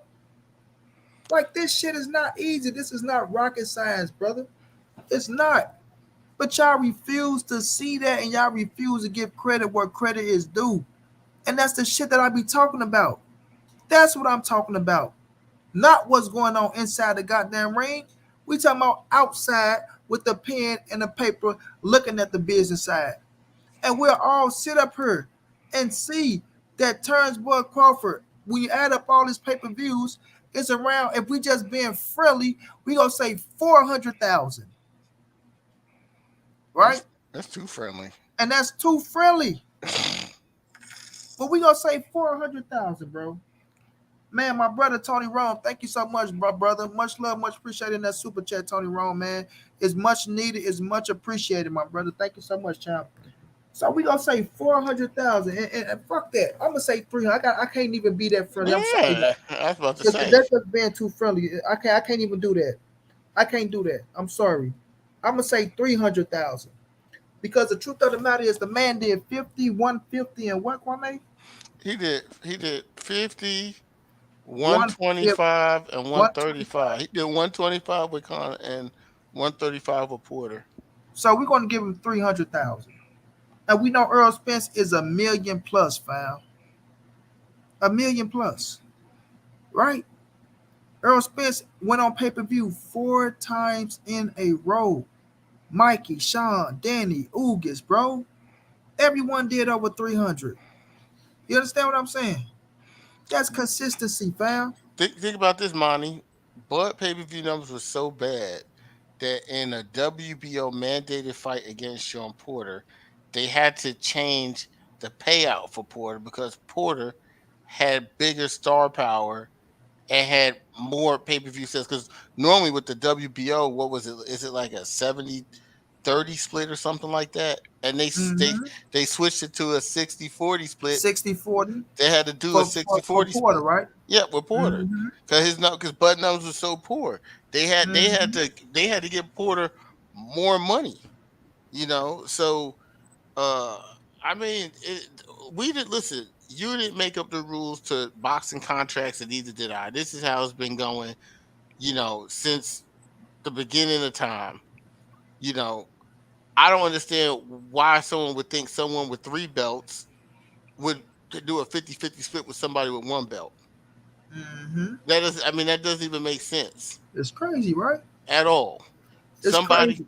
right? Somebody who sells out a stadium with that max capacity is 13,000 against Sean Porter. In Vegas, and Vegas got multiple stadiums. They chose a small stadium, one of the smallest, which is Mandalay Bay for seating capacity. Right? They did like 12,000, I think 12 or 13,000, and Sean Porter and Errol Spence, neither one of them are Latino. They went out to LA in the Staples Center and did damn near 20,000. Exactly, bro. But when I tell them every time, fam, every time, and they try to bring up, oh, where you go? Because I want to ask them this question. Yeah, y'all keep it boxing. Where you go? Um, Ione Barnes. Bud accomplished way more than Spence. Stop it. Who Spence going to fight that's going to pay more than him facing Bud? Okay, Ione Barnes, if that's your case. So how come, and it's for Ione Barnes, how come Julius Ndongo, what's that, Tony? What you talking about, bro? How come Julius Ndongo didn't get 50-50 in the undisputed bout, and my man had 2 scraps? He had 2 scraps. I'm gonna repeat that. My man Julius Ndongo had 2 scraps. Why didn't he get 50-50? I on the Barnes. Come on back up with your little cowboy thing and answer that question. Right? But Bud did so much more than Earl Spence. But we got a man that's sitting up here that got 2 scraps against 2 scraps. And they both sitting right there, right? Come on now, bro. Cut it out, fam. Cut it out. Y'all just, it's hard, man. It's hard to get through to y'all because y'all grown ass man and y'all feel like, oh man, y'all just shitting on Bud. Y'all just shitting on Bud. Y'all not keeping it real. Y'all this and y'all that. But when we speak these facts, they go in one ear and not the other. And then once y'all heard something that y'all feel like is bullshit, then y'all want to try to jump on and say some shit. But the truth of the matter is, fam, all I'm asking is for y'all to hold Turnbull Crawford feet to the fire as y'all want to hold Earl Spence feet to the fire. Press Gary say they not boxing fans, Montray-Brown, because if they were, they would understand that all Turner's accomplishments came from the 35 and the 40, and he has done nothing at 47. But they don't understand that. They don't want to understand it, bro. What Kelly say? They just don't want to know the truth. You feel me? They don't. It's just like, and I'm trying to use that analogy, but the facts are the facts. You know what I'm saying? The facts are the facts, bro. Turnbull Crawford can't do no wrong in their eyes because they playing a sympathy card with him. Big Texas, what's going down? They playing a sympathy card with Turnbull Crawford. And because you got sympathy for a man, right? It doesn't matter what we say that's facts. They're going to make sure they overlook everything we say to bring up some bullshit to still make Turnbull Crawford look like the victor and the victim. You understand? The victor and the victim at the same goddamn time, bro. And that's terrible, bro. That's terrible. The games that they play because they don't, whatever the situation is, they can have some personal against Errol Spence. They cannot like Errol Spence fan base. They probably hate that people get Spence the credit that he got. But the fact of the matter is what Kwame said earlier, fam. We sitting at 147 pounds, and we got a man that has 3 scraps to 1 fucking title. And because y'all say that, well, Turnbull Crawford is the missing piece, he's just supposed to get 50-50, and Errol Spence don't supposed to do shit after he didn't put in all that goddamn hard work, doing the things he did at 50. I mean, sorry, at 47, fighting the top competition now, fighting the top competition. But to y'all, he haven't done nothing bigger than Turnbull Crawford because y'all looking at Turnbull Crawford at 35 and 40, and not looking at Turnbull Crawford at 47, and judging that man off for just 147 pounds. Now let me read this, Kwame. It's not the belts that dictate the financial amounts, but fighters deserve 50-50 for a fight of this magnitude. Man, you crazy out your mind. Monty, You crazy out your mind. Y'all boys will say think, anything to try to save this man, bro. Monty, and let me correct something real quick. I'm not correcting you. I'm just correcting the phrase, right? And some logic. Dude said that Terence Crawford is the missing piece for the fight for Earl Spence. Well, how come Terence Crawford wasn't the missing piece for any of his other opponents? You mean Earl Spence is the missing piece for Terence Crawford to be in a big fight? Mm. Errol Spence is the missing piece for Terence Crawford. Let's not get that confused. Terence Crawford ain't the missing piece for this big fight. It's Errol Spence is the missing piece for Terence Crawford to be in a big fight. So we have to take things in perspective, and then based off what the brother said in terms of how big the fight is and people deserve 50-50. I don't know how you gonna give somebody a 50-50 split when Manny Pacquiao fought Ugas and didn't even pack the stadium the way Spence and Ugas packed the stadium. Pay-per-view Mhm. numbers was damn near the same. And Ugas is I want to say he a nobody, but I mean he never fought on pay-per-view before. Sean Porter, if you take a look at Sean Porter did 350 thousand pay-per-views with Errol Spence. He did 135 with Bud. So who's the missing piece for who? It- like let's just be real. Who's the missing piece for who? Because Terence Crawford's star status has never been as high until his name got attached to Earl Spence's name. Let's just keep it 100. Because when he became undisputed at 140, boxing disrespected that man so bad it made Lomachenko ESPN Fighter of the Year. When he was undisputed, he Facts. was never a popular fighter. He was a very skillful fighter, but y'all wasn't no none of you guys was saying Bud this, Bud that, Bud this, Bud that, Bud this, Bud that.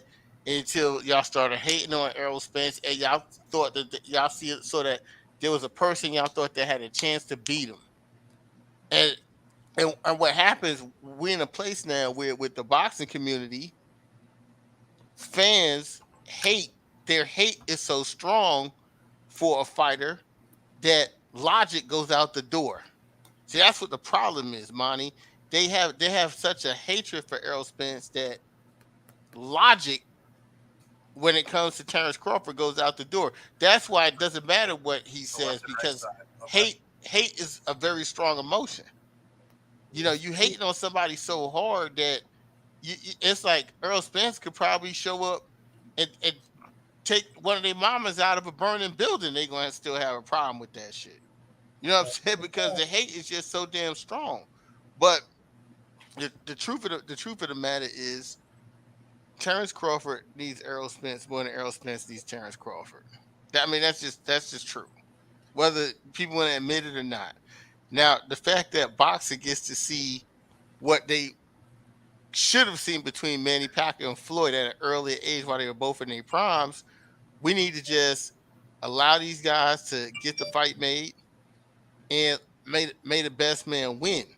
I feel the energy comes now, and why Monty even have this live stream going with the title it got is because of all of the stuff that has come from Team Crawford side in the past in regards to how they felt about Spence, personal things they said, things that were boxing related that they said, how confident they portrayed themselves to be, and then get into a situation like this now and not showing the same amount of confidence to me personally, because I know one thing, and I said this before, and this is why me personally, I'm gonna say Terence Crawford is a pound for pound fighter in terms of skill level, his level of skill and being a fighter.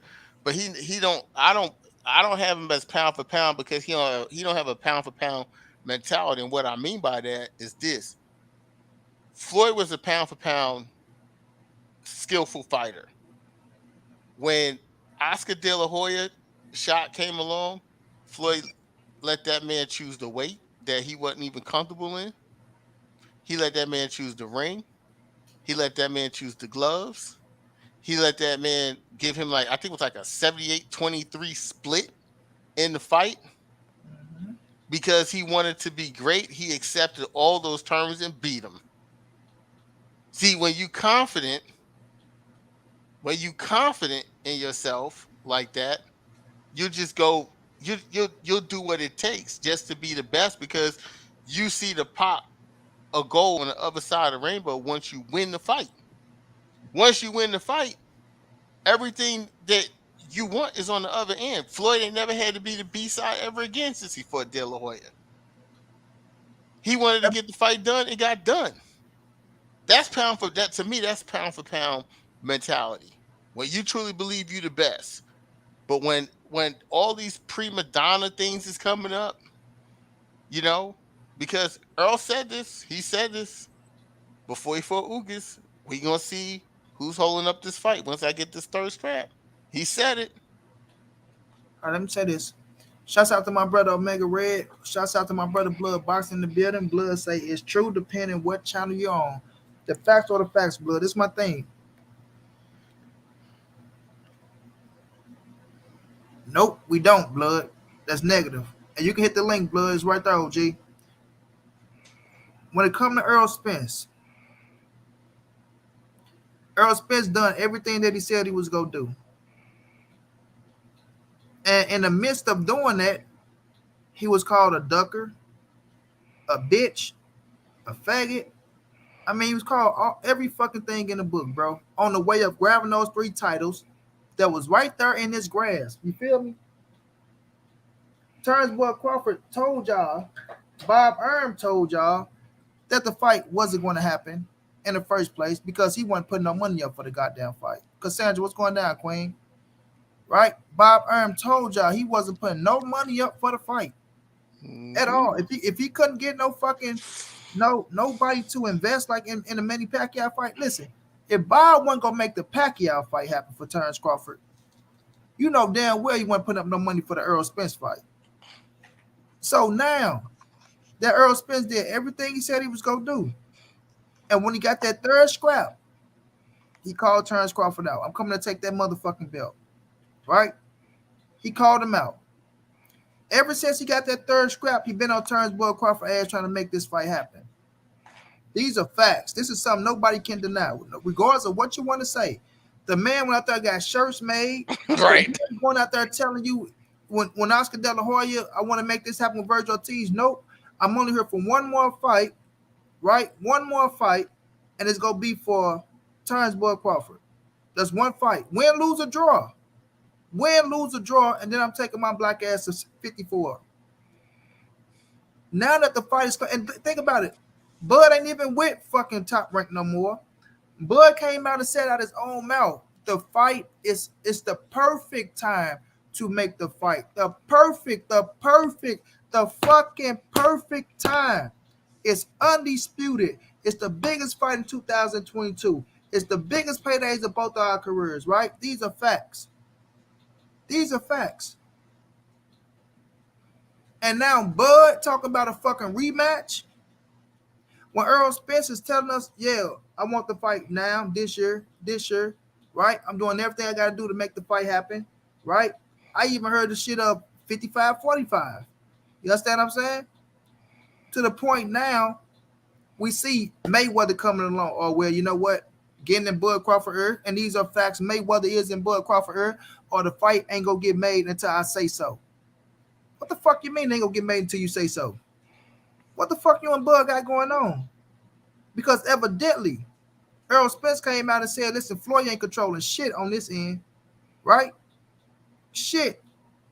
So for him to be able to stop a fight saying it ain't going to get made until I say so, then you have to be fucking with the other half. If that's, right, that's allegedly. I'm not saying he is, so don't snap out, everybody. But if Floyd saying the fight ain't going to get made until I say so, that means he has some type of say so because he's fucking with Terence Crawford. And we seen him after the Shakur Stevenson fight.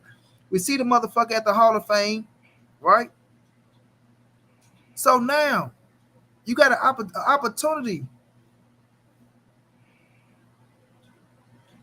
Mayweather is one of who many bosses? Terence Bud Crawford? Because he ain't nowhere near Earl Spence boss. So now that we're here, you got the opportunity to get the fight now and get the money, right? Now it's a rematch clause. Now it's this, now it's that. But the people that's going for Bud Crawford is yet, and I'm a Terence Crawford fan, right? But the fanatics and the Fagonites that say they pull for Bud Crawford so hard is yet to say, Bud, do what you got to do to get the fight, right? Do what you got to do to get the fight. So if Bud Crawford supposed to whoop his ass, knock him out, better footwork, he's a switcher, better head movement, smarter man, right? Earl Spence is a drunk. He crashed the car. He's slow. He's a robot. He only fight one way, right? He only fight one way. Then why the fuck are you asking for a rematch? Right? Why is he asking for a rematch?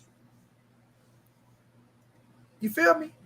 Facts. Now, everybody that was going for Bud Crawford was so confident. He gonna knock him out of 6 rounds. He gonna do this to him. He gonna do that to him. Yeah, y'all motherfuckers scared of this. Y'all scared of that. But then the opportunities is here. You don't need a rematch if you're gonna do all these things to this motherfucker. You understand? You don't. Blood, that's negative, because you never seen Floyd Mayweather at no fucking Earl Spence fight promoting nothing, saying nothing. You never heard Earl Spence thank Floyd Mayweather after nothing. So, that's just something that I'm not even going to entertain, bro, because we know that's false. But like I say, we know he's talking to Terence Bud Crawford. We know he's in Terence Bud Crawford, right? And we know if he have any say-so in this fight, any say-so, where he say he can hold the fight up, is on Terence Bud Crawford's behalf. Bud Crawford don't have a promoter right now. He's a free agent. And we see Terence Crawford out there and Floyd Mayweather saying, yes, I want to sign Bud Crawford. And I'm not mad if you want to sign Terence Bud Crawford. That's a smart move. That's a damn smart move, right? Even outside of Earl Spence. You don't know if you're going to have Tank next or not. So if you can get Terence Bud Crawford on your side of town, under Mayweather Promotions, a motherfucker who don't like talking, linking up with a motherfucker who do like talking, right? Who was with Bob Erm and feel like Bob Erm did him wrong, so he bought his way out of his contract. So he feel like he got some type of connection, then be my guest. But don't bring your short bald head, short made cheetah pat her having ass around, right? And trying to fuck this fight up. And Bud Crawford, this is a fight that you supposedly won for 5 years. That shit ain't even true. You supposedly won it for 5 years, and now you got your biggest opportunity to get it. It's closer than ever. The man calling out your name every fucking way he go, to where he trolling you on fucking Twitter, right? He doing all these things to make the fight, and now we sit up here and you talking about this, that, and the third. Like, come on with the bullshit, fam. Come on with the bullshit. The ones that's going for Terence Bud Crawford, y'all refuse to hold that man feet to the fire for any fucking thing. Anything, bro. Anything. And it don't show that you're a Terence Bud Crawford fan for real.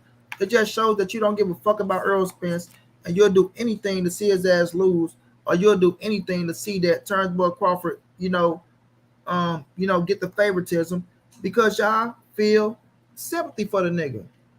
Right? Y'all got sympathy for him to the point to where y'all want this nigga to be the fucking victor and the victim. You know what I'm saying? This nigga is they the victor. We want him to win, and he's the victim at the same time. They doing Bud wrong. They don't want to let him fight none of the PBC boys. When we see Bob Brown, don't want to put up no money, right? They keeping him out. They saying this, they saying that. Bud is the real deal. He this, that, and the third. But when Bud tell y'all he don't want Earl Spence after Danny Garcia, when Bud tell y'all he want Manny Pacquiao, not Earl Spence, his feet don't get held to the fire, bro. So I'm just saying, we have to be real around this motherfucker. Now you want a rematch clause when we know Earl Spence said, I got one fight left at 47, win, lose, or draw. One fight at 147, win, lose, or draw, and then I'm taking my black ass back on up to 54, right? And not only that, like I say, they claim, well, Earl Spence only fight in one weight class. Terence Bud Crawford fought in 3 weight classes. He's a 3-weight champion, which is credit. I give him that. But when Earl Spence finna move up to a 2nd weight class, wait, no. You're not going anywhere. If you beat me, you have to fight me a 2nd time. But you're so confident that you're going to whoop the man ass and you're going to knock the man out. So confident, right? We got Earl Spence telling him to sign the contract more than once. Sign the contract. Blood. I don't care if you got him knocking his ass out. I don't care if, listen, I'm not here discussing who wins in the ring, fam. Right? Like I said, I got Earl Spence winning the fight. But go check every fucking video I made on Earl Spence and Terence Bud Crawford and tell me when I said it's not a 50-50 fight. Right? Tell me when I said it's not a 50-50 fight. I know Terence Bud Crawford is a bad motherfucker inside that square circle. I know Terence Bud Crawford can win that fight. I know the skill set he possessed, right? But I'm not talking about that, blood. I'm talking about getting to the fight to see who win the goddamn fight. That's what we got to do. And then when we start talking about that part, or you niggas just pocket watching, or why you niggas worrying about the money? We should be just worrying about the fight. That's all we want. Well, how the fuck we gonna get the fight if we can't get these motherfuckers to settle the business first? Period, bro. To settle the business first. Feel me? So at the end of the day, man, if he wants this fight so bad, and this is the fight that everybody's saying is out there, then why the fuck he ain't signing the contract? You know what I mean? How come he ain't signing the contract? That's what I'm waiting on. And I don't see no Bud fans out there saying, Bud, sign the contract, man, get it on. Get it on, fam. Go in there and sign the contract. You finally got the fight. It's her. It's her. Bud gonna accept what he want, bro. And that's what I'm saying. Right? Bud go accept what he want. But this the fight he want though, blood.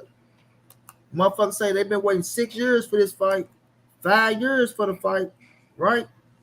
All these years he been waiting to get the fight. Now the fight is finally here. It's realistic, right? It's actually realistic. You understand? Actually realistic. And now he don't want to sign a contract. Keon say these Spence haters so emotional and think you hating if you not dick ride and kneeling to Crawford every lie he makes. And every time you point out a lie that Bud say, nobody Mm, says nothing about it. Nobody says nothing about it. But I want to stay in the now. You feel me, Kwame? I'm not mhm. going back. I want to stay where we are right now. Right now, June what 26, 2022, right? I want to stay in the now, fam. And right now, Earl Spence want the fight. Give me some of that Sprite you want. Earl Spence want the fight against Terence Crawford. He's telling the man to sign the contract. Let's make it happen, right? And we see Bud out here kicking it with Mayweather, going to motherfucking Hall of Fame events like he about to retire or some shit, instead of making this shit happen. And now we got a sister out there. Oh, you guys are dick riders and dick pullers and and and and I can't wait to fight you. And y'all not getting no interview. We don't give a fuck about no man. Listen, fuck an interview. We want to fight. That's the best interview you can get. Earl Spence versus Turnbull Crawford inside the ring. And that's what I mean. Keywan, give me some soda, man. And that's what I mean about everybody that ride for Turnbull Crawford. Every time any little thing comes to where he can get a little or look like he get a little inch, they take that shit and run with it, bro. You know what I'm saying? Blood. You say yeah, dick riders, right? So what do other fighters do for Turnbull Crawford? Is they dick riding? Is they dick riding, blood? Is they dick riding? Yes or no? Because they refuse to call that man out on any goddamn thing, bro. And these are just facts.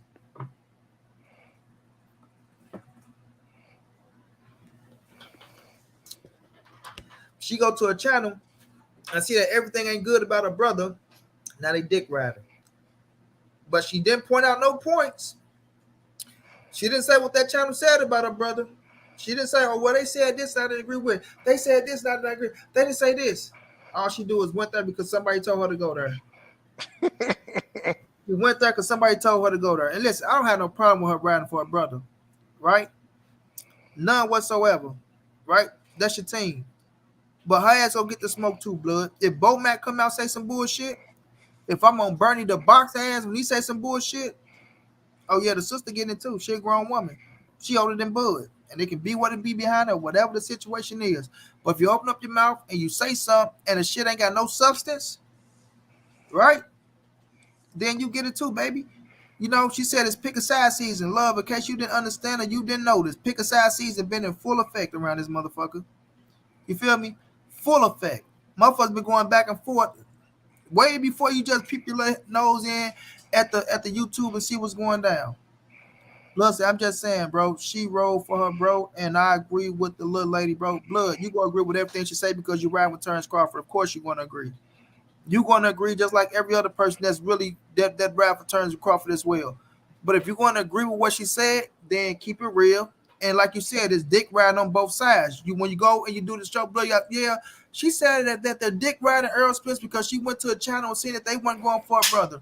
Well, the same goes for the ones that's going for fucking Terence Crawford, right? So if Ebo get on that bitch and say, "Oh man, I just seen so and so channel," and they dick riding Bud Crawford, you see what I'm saying? It ain't gonna get us no close to the fucking fight, Right. right? My thing is being fair on both sides, fam. That's it. That's all. That's all. Look, when I look at the situation and we looking at the business side of the shit, right? And I don't give a fuck if people don't like. um people talking about the business side or not, fam, right? If one man is right on the business side, why can't we just say it? Like, why can't we just say it? Like, if we looking at the fucking numbers and one man numbers outdoing the next man numbers, come on, man. Like I say, if you take Earl Spence and you take Terence Crawford away, if you replace another name with Earl Spence and you place another name with Terence Crawford, the name that you place with Earl Spence, people are going to say, yeah, that man deserves that, bro. They're going to say it. But because it's Earl Spence and it's Terence Crawford, it's one of your favorite fighters that you like, and you don't want to give that man an inch or don't want to give him an edge to where it look like, oh, he beating him out, then you're going to say, well, you know what? The man, you can't tell that man what to take. Oh, it's a 50-50 fight. Oh, you're not this, you're not that, and credit. That can be true in the fact, right? But if this is the reason why we're not getting the fight, product of NYC, bro, the link is posted, fam. Like, the link is posted. Anybody is welcome to come up. You feel me? So y'all don't have to do all the fucking typing. You can come up on this motherfucker and speak your mind, bro. You know what I'm saying? So when we're looking at the situation and it's just a fact, like, why can't you just give that man the credit and just give him, okay, he deserves that.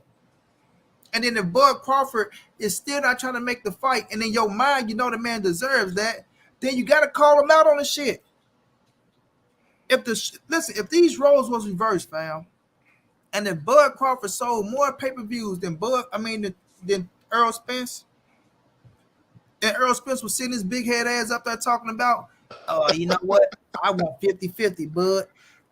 I'd be like, boy, you out your motherfucking mind. You don't deserve that. No, you don't. That man did this, that, and the third, fam. You know what I'm saying? He did this, that, and the third. And the man deserved like you deserve what the fuck you work for. You shouldn't want a penny more, not a penny less. Right? That's what you deserve. Period. Blood said, hey, bro, you got to address what bothers you. The business side is hard to ignore, but some fans get too involved. I'm addressing what it is, but my thing is, if Earl Spence, if this was holding up the fight, because evidently we know the business is holding up the fight. The business is going to hold up any fight. The business, listen, it don't even got to be fucking boxing. Business is going to hold up anything, whether it's football, basketball, baseball, hockey, soccer, whatever fucking sport it is, or whatever business or venture you working on. Business is first. Period. Business is first. You see football players holding out. Oh, he's not coming to training camp. Why not? He's trying to get his money. And nobody is pissed off at that. People want what they're worth, bro. You know what I'm saying? People want what they're worth. So if Earl Spence deserves more money, regardless if it's like, because people are say, well, they're not putting up these numbers, they're not putting up that number. It doesn't matter about how far the numbers go. If this man's numbers is bigger than yours, then that man deserves more than you. You understand? And these are just the facts, bro. He said Ugas hit Spence with 4 clean shots. Comments that, oh, I ain't reading that shit, man. You know what I'm saying? That man deserves more, then it is what it is. Get that man his just due. Period, fam. And let's get the shit on. Crawford not signing because he want more money, blood, and he want a rematch. Now you want a rematch. After all these fucking time, after all these years, after all this shit that people been saying about you, you gonna smoke the man. You gonna knock him out. You're smarter, quicker, faster, sharper, switcher. You know what I'm saying? Better head movement. He's just a come forward Frankenstein, simple ass fighter. You dig? What's the problem? Bomac said he ain't shit. That You know what was I'm the saying? problem. He basic. You know what I'm saying? He basic. Bomac said he just a basic fighter. But Bud got him on his pound for pound list, number 4. But he's just a basic fighter. So my thing is, bro, we want the fight to get made. Right? Now it's more like back then when I knew that the fight wasn't going to get made because Earl Spence was on a mission to do certain things. Right? We knew that he was trying to get the titles. I didn't really press the issue too much because I know this dude ain't fit to fighting right now, bro. He's not about the fighting right now. He's waiting for him to get them scraps and then it's going down, right? Errol Spence get the scraps. Errol Spence tell the boy, hey, I'm coming for that motherfucking belt. Bud's a free man. Earl's a free man. He making shirts is more realistic than ever. Errol Spence telling you, now, Earl, when you want to fight? Now. When you want to fight? Now. Right? And he's not moving off his square. Not one time is he moving off his square. You feel me? So, the ball is in fucking Terence Bud Crawford court. And all I'm saying, Bud, is the man Terence Crawford can't do no wrong to the Fagonites and the fanatics of Terence Bud Crawford because they refuse to get a man that's just doing his credit, and they don't want to feel like they gave Errol Spence an inch over that man, even though that man probably deserved a mile over that man. You understand what I'm saying? And these are just facts, bro. Hold on, let me read this and I'm gonna let y'all boys go. My brother Blood said, okay, so, and y'all know Blood is my big brother, so don't say shit out the way. I don't give a fuck who you is. You understand? And we won't have no problems. Okay, so you don't think he should ask for a rematch? Okay, I understand. It's Blood. It's not the point of asking for a rematch, bro. It's the point of you knowing Errol Spence made this public, Blood.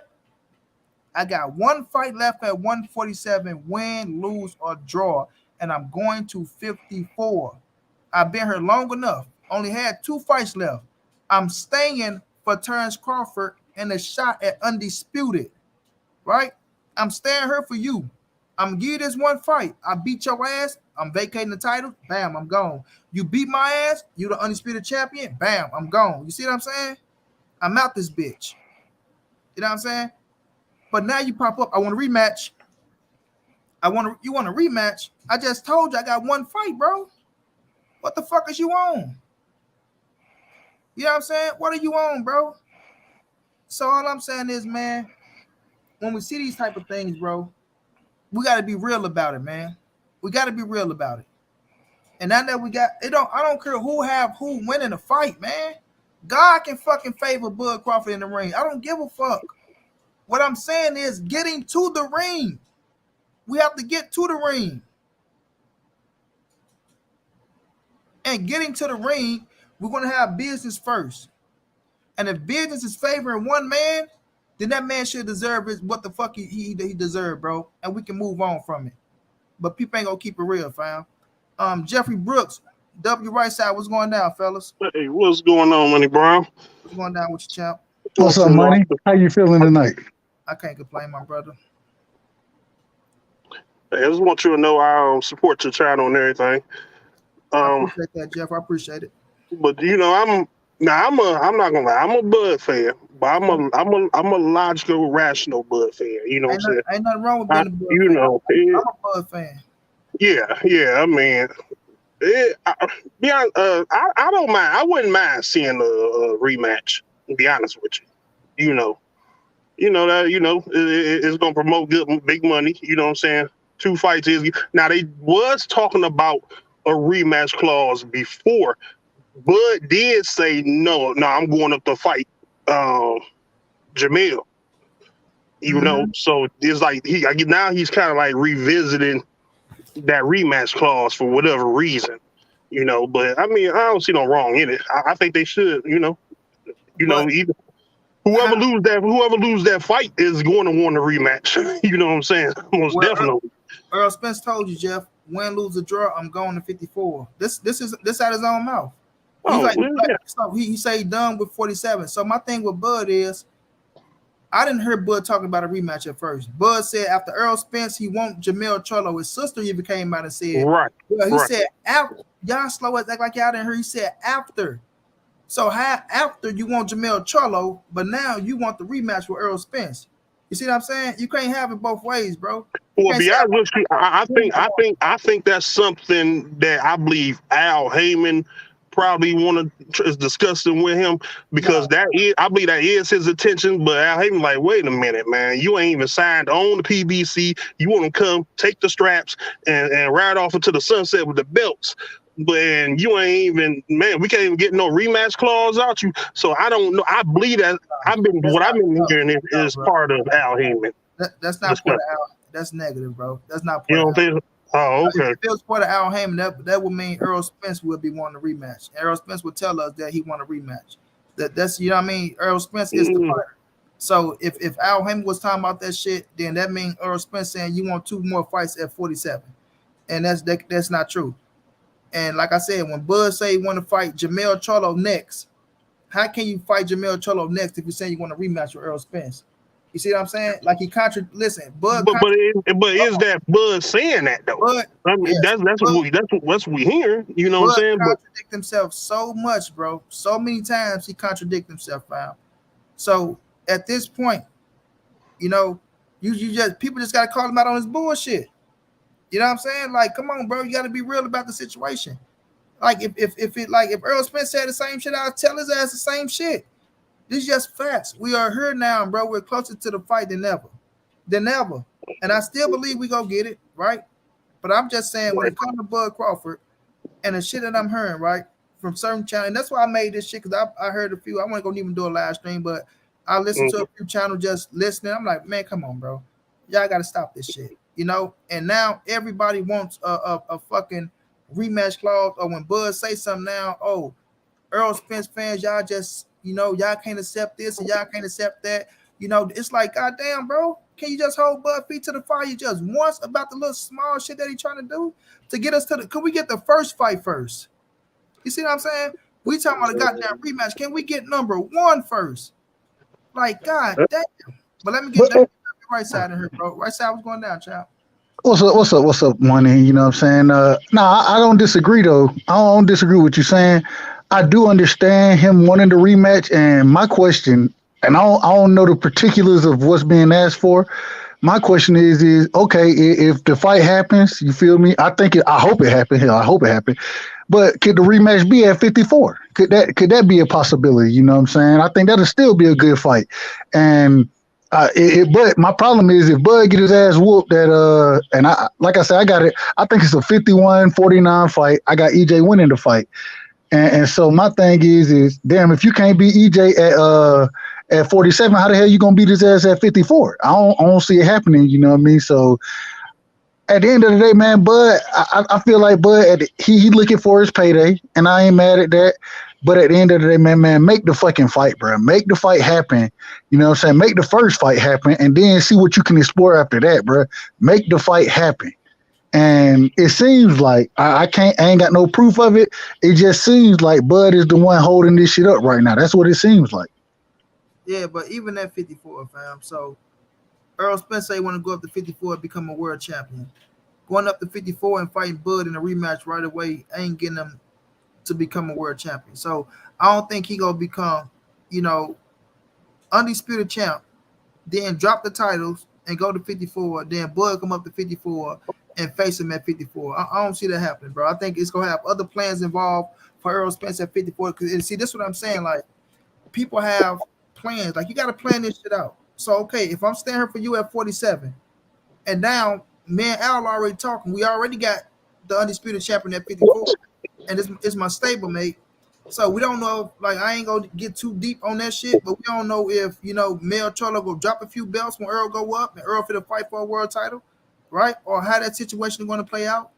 But for sure, if he was to be victorious against Terence Bud Crawford at 47, I'm quite sure Earl not going up to 54 to fight Bud Crawford in the rematch at 54. That's just how I see it. You know what I'm saying? It's like I ain't mean to cut you off. I'm going to cut you off. Be honest with you, whoever loses, I don't see the loser moving up to the 154. I think only one of them going to move up, I believe.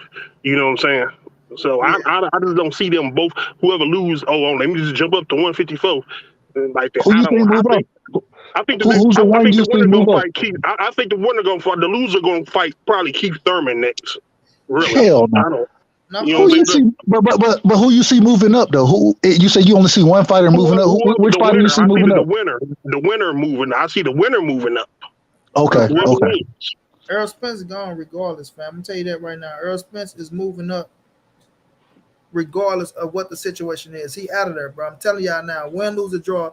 This is Earl Spence's last fight at 147 pounds, bro.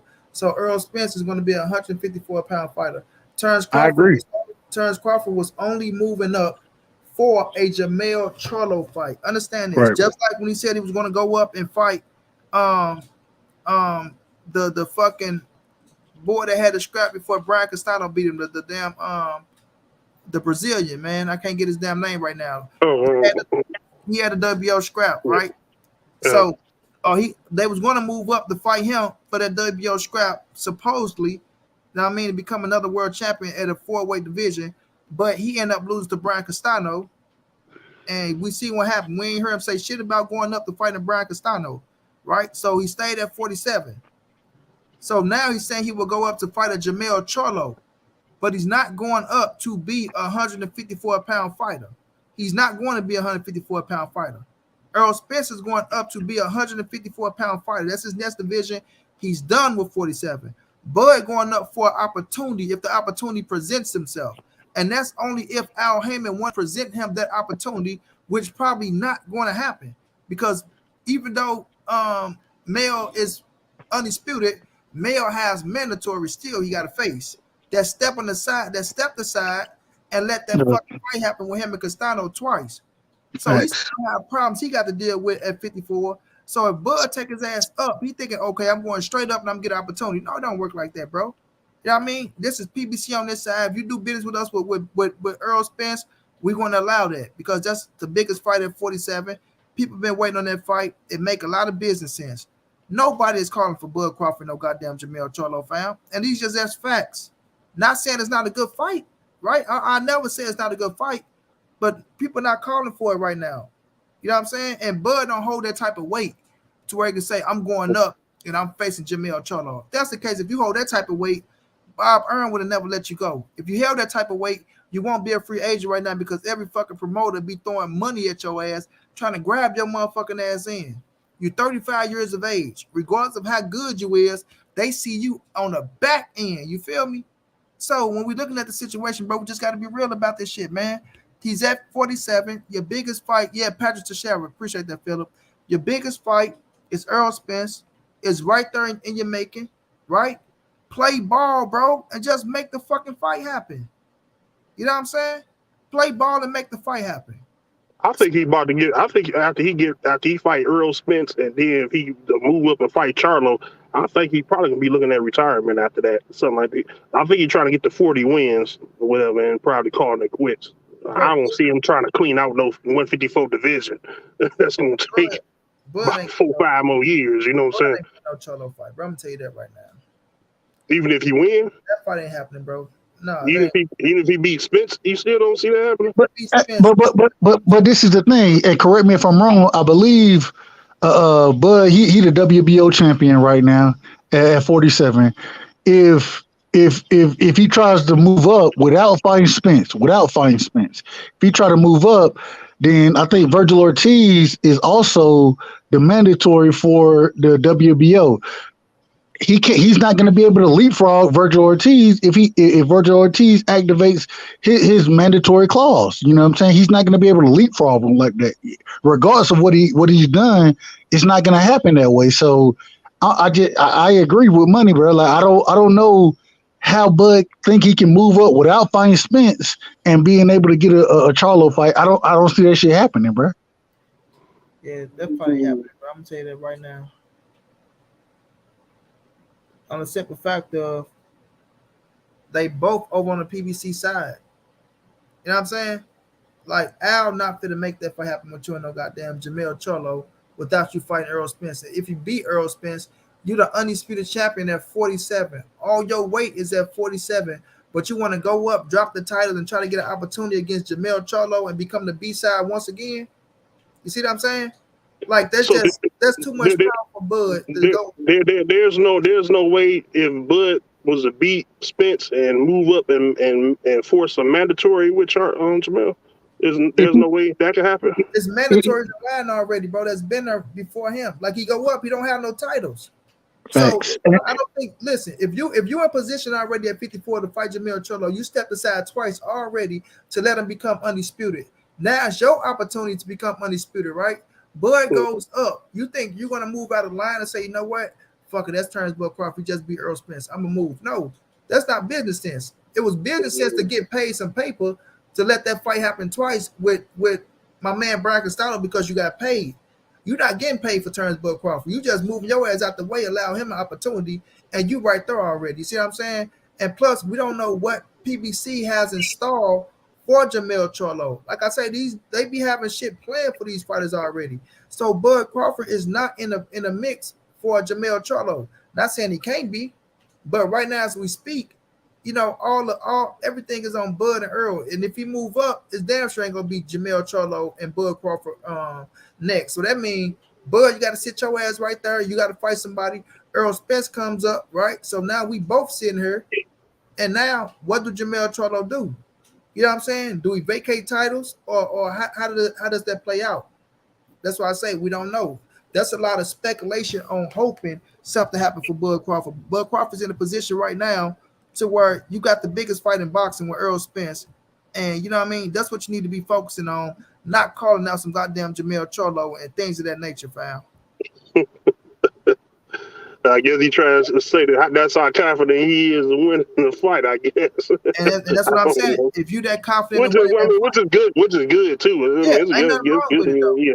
But my right. thing is, Jeffrey, if you that confident in winning a fight, why you need a rematch clause? Why you need a rematch, right? You really don't need one, right? You know what I'm saying? That's why I don't know about that. I don't know if that's really Bud Crawford saying that because he specifically let it be known I'm moving up to fight Charlo after Spence, or if I don't get the Spence fight, I'm moving up. So I just don't, I don't know if those somebody else's words. You know what I'm saying? It's a lot of shit that's been said about everything. About the fight has already been signed. Everything has been signed. He's taking a 45. Split percentage. Then we come to find out all that shit is false. You know what I'm saying? So I think it's just another rumor out there. You know what I'm saying? There's circulating around. You know. But when we look at the business of boxing, if for some reason, regardless of what we want to believe, who's going to win the fight, if Bud does not, whether he wins that fight or not against Spence, when he moves up, it's still roadblocks in the way for him to get the Charlo fight. You know what I'm saying? It's multiple fighters that's at 54 right now, you know what I'm saying, who's in line for that fight. Maybe they'll take step aside money, maybe, but at the end of the day, it still goes back to, does he beat Charlo? I mean, does he beat EJ? And so they're not taking step aside money. It's more money to fight Jamel Charlo than to take step aside money for exactly. I agree with that. You gotta think about it. Bud Crawford, he's not generating like that, bro. You understand what I'm saying? He and this is no knock on Bud and me hating on Bud, but Bud don't hold that type of power. He don't. You see what I mean? Like if he held that type of power, there's no way Bob Earn throw him away, or there's no way that Eddie Hearn say I can't do nothing with him, or motherfucking Oscar De La Hoya, nobody make a pitch for him. But look at Gervonta Tank Davis when he hit the market or supposedly hit the market. Look how everybody, we'll give him this or we'll give him that. I'm just saying these are facts. We're looking at the situation. We got 50 million for him. We got 50 million for him to get. These are just facts, bro. So when you're looking at these fighters, they looking at who's marketable. And yes, we can say Bud is a better fighter than Tank. We probably can say that, right? People be like this, that, and third. But they're not going off of that shit. They're going off what sell tickets, what put asses in the seats. You know what I'm saying? Tank is a young, hungry lion. They look at Bud as, he's 35. He on his last leg. Not saying he on his last leg, meaning he done and washed up. But this the back end of his career. You know what I'm saying? So when we're looking at the situation, bro, the facts are just the facts, bro. You know what I mean? The facts are just the facts. And the facts is out there that the man is asking for a rematch, whether people want to agree with it or not. And we know the facts that Earl Spence said he just got one fight at 47 left. So I'm looking at the situation like this, man. Bud Crawford, win, lose, or draw against Earl Spence. You got it. This is the biggest fight of your career. This is the money fight. This is the fight that you said you put $1 million stipulation on Bob Earn to make happen. You didn't talk about no rematches then, right? Had all the confidence in the world if you supposedly wanted that fight back then. You understand what I'm saying? So now it's right here in your grasp. It's the fight that really puts you over the edge if you're victorious, right? Everybody love to scream, he's a Hall of Famer. He's a Hall of Famer. Now, like I say, do you want to be one of them Hall of Famers? People got to go look up and say, okay, he a Hall of Famer. or do you want to be that fighter when motherfuckers say that name, it's just instantly bam, Bud Crawford. You know what I'm saying? So you know you got an opportunity, bro. You got an opportunity. My thing is, when it comes to the situation with Bud Crawford, fam, nobody holds his feet to the fire when it comes to his fans, or the ones that ride for him, the ones that say they've been waiting for this fight for so damn long, and this, that, and the third. But now that the opportunity is here, they're not saying, Bud, do what you got to do to get the fight. Bud, do this. Or Bud, do that. I'm not saying the man to bend over and get fucked with no Vaseline and shit like that, like go out and just be a sucker, because I never tell nobody to do that. And we know that's not the case here. That's not the case. You know what I mean? But I don't see them. You did it. Oh, I'm sorry. Go ahead. No, I'm just gonna say I don't see them saying step up to the plate and do what you got to do to get this cat and go whoop his ass like you believe you can whoop his ass, like we believe you can whoop his ass. You know what I'm saying? And let the truth play out. But instead is, oh no, Bud, don't do this, and no, Bud, don't do that. And you know what? Y'all can't tell him what to do, and y'all can't tell him to do this. And if he want that, he deserve that. And if he want 50-50, he should stay. You know what I'm saying? Like, you know, it is what it is. But you gonna say I did what now, bro? No, I thought I was watching a clip. You did one of your clips when you was like, EJ decide his part of the contract, and Bud is expected to sign like next week or this week coming up or something like that. Yeah, I'm hoping. I said I'm hoping. Oh, I'm hoping Bud come on and just sign that motherfucker this week, and we can get that fucking announcement in July. That's what I still feel that way. You know what I'm saying? I still feel that way that he gonna sign, and I think the announcement comes in July. You know what I'm saying? And I stand on the fight happening in October, fam. The fight happened in October after September. But now you gotta look at how long it's taking to sign. So now you like October. Now that's only 3 months. They gonna need a little bit more time now. You know, to promote the fight and all that shit. They might have to push it to November. It's taking so damn long. No. You know? If they announce that shit in July, bro, you got July, August, September. You know, September. Yeah, you know what I'm saying? So that's enough time. We gotta think about it, bro. That fight is sold, champ. They don't need that much. Yeah, you do 3 motherfucking press conferences, you good. Earl Spence and Terence Crawford, bro, is the biggest fight in boxing of 2022. Like, they don't have to do too much promoting for that. You feel me? Both of them in great shape. Both of them, you know, so we ain't got to worry about that being at their best. You know what I mean? So no, that's a done deal. Once they announce that bitch, we going crazy. We gonna promote that. Yeah, we gonna promote that bitch. We don't need that. They ain't gotta do shit. They ain't gotta say a damn thing. We fire, bro. Hey, the way we all at each other necks about this fight, man. Exactly, they ain't gotta say a damn thing. Bro, that's gonna be the only thing motherfuckers talking about on this bitch. All they gotta do is show up to the fight. And that first press conference gonna be fucking fireworks. Oh, bro. Man, that's gonna be bananas. They should have it in the Raiders Stadium too. I think they should have it instead of MGM Grand, but they don't have it in MGM. If it's at the Raiders Stadium, tickets gonna be cheaper. If it's at the MGM Grand, them bitches gonna be up there. My man Napoleon say money working hard, talking y'all. Hit the super chat and the cash app if y'all could. Show love, man. There's much love, much appreciated. Y'all smash that like button if you could. Donate to the cash app, the PayPal, or the Venmo. Help your boy reach the donation goal if you can, man. It's much needed and it's much love if you could, bro. But if you can't, just smash the like button. I still appreciate y'all for fucking with your boy, man. But yeah, if it's at the Raiders Stadium, bro, it's gonna be the tickets will be cheaper. But if it's at the MGM, we know they go run them bitches up. And that's what I bet you that's what Bud whole thing is in the negotiation talk. He's saying, man, this is a big ass fight that's gonna sell. They probably saying, what about your past fights wasn't selling? He probably saying, well, no, they say, damn all that. I'm gonna sell. I'm gonna get people to buy. My fans gonna come out and support me for this fight. But it's because he was fighting on ESPN the whole time. People were watching for free. That's why he wasn't selling. You know, you got Spence, Porter, like you said, they on pay-per-view, so they selling. So that's why there's really no comparison with their numbers and Bud's numbers. Considering the fact he's with Top Rank fighting for free. You know what I'm saying? The whole damn time. Nah, that's negative, bro. Him and Porter went on pay-per-view, fam. Yeah, right? That was on ESPN. Yeah. That ESPN shit, Plus. Yeah. No, that went on Plus. That was on ESPN. So this is the thing with the situation. Who he fought was on ESPN Plus there. That was his first fight when he I think it was American or some shit.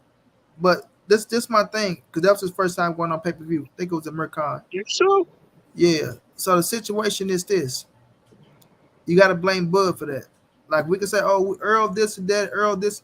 No, they signed that contract with confidence. That was They that's true. signed that contract with confidence to the point to where Bomac came out and was shitting on Earl Spence, saying that, oh well, we getting X amount of dollars up front, and we getting this and we getting that. Man, my brother Tony Robb, thank you again for that love and the cash out, bro. You know what I'm saying? He said, it's like that was very confident. Say, Monty, I got 1K on Spence for the chat. Tony Rome say he got a bando on Spence. If y'all boys really believe in Bud Crawford, he putting a $1,000 bet on Spence, for whoever want that smoke. But hey, I'm taking my money. I'm taking my money to Vegas. I'm getting that Vegas money. Alonzo Lewis, I appreciate that love in the cash app. I'm sorry, my man, I ain't see it, bro. But yeah, bro. So I just. But this is why I also don't understand neither, as far as what's taking so long with the money talk, because Spence already said he'll say, you know what, I bend, but I won't break. So meaning, I offer Bud a little bit more than what I'm supposed to give him. You know what I'm saying? So if they offering you, Bud, they offering you 45%, shit. 55, 45, shit, it shouldn't even be no more conversation after that. Hey, can I ask a question? Let me ask a question. Go ahead. We saw before he beat Ugas, right? He was a unified champion. My question is let me say this, hold on. Go ahead. My brother Jose, thank you for that love and the cash out, my brother. Much love, much appreciated, Zay. I appreciate it, my brother. And to Napoleon Armstrong, I appreciate that $20 super sticker chop. Much love, much appreciated, big bro. Go ahead, right side. Now my question is, so after EJ, you know what I'm saying, he had his accident and shit. You know what I'm saying? He had the eye injury. Why wasn't Bud collecting straps? You know what I'm saying? When Bud, my bad, when EJ was down, you feel me? Why wasn't he collecting another strap then? If it was two unified champions and you want to ask for 50-50, it makes more sense in that if that's the case. Do you remember what happened, right side? I'm so happy you brought that up. Do you remember what happened? I do. Do you remember? Exactly, bro. He was with Bob Arum. No. That's negative. Here we go. That's negative. Here we go. Listen. The Dennis Ugas end up becoming. Apologize, y'all. Your Dennis Ugas end up getting elevated to the WBA Super World Champion, right? Facts. Your Dennis Ugas, he called out Earl Spence, and he wanted to turn Bud Crawford about as well. Facts. Earl Spence ended up getting the Manny Pacquiao fight. Bud Crawford never mentioned Ugas' name, not once. Not once. Even when people was telling him to fight Ugas, they used that to shit on Earl Spence and say, why is he fighting Manny Pacquiao? He's a bitch. He's a bitch. Why is he fighting Manny Pacquiao? And even Keon, my brother, he got on Earl last. See, that's why I say they don't see that type of shit. Because people wanted Earl to fight Ugas, get the scrap, and go into the Terence Crawford fight for the fucking undisputed belt. You see what I'm saying? Bud never mentioned Ugas' name. Ugas wanted Bud. Ugas wanted Spence. He wanted either one. Bob Arum never made an offer. Terence Bud Crawford never mentioned his name. While the fight fall apart with Earl Spence, your Dennis Ugas get the fight. Ugas beats Pacquiao, and they throw Earl Spence's name out there. Then Terence Crawford and them come back and why they want to put his name in there and not say my name? They trying to keep Ugas away from us. Why they don't want us to fight Ugas?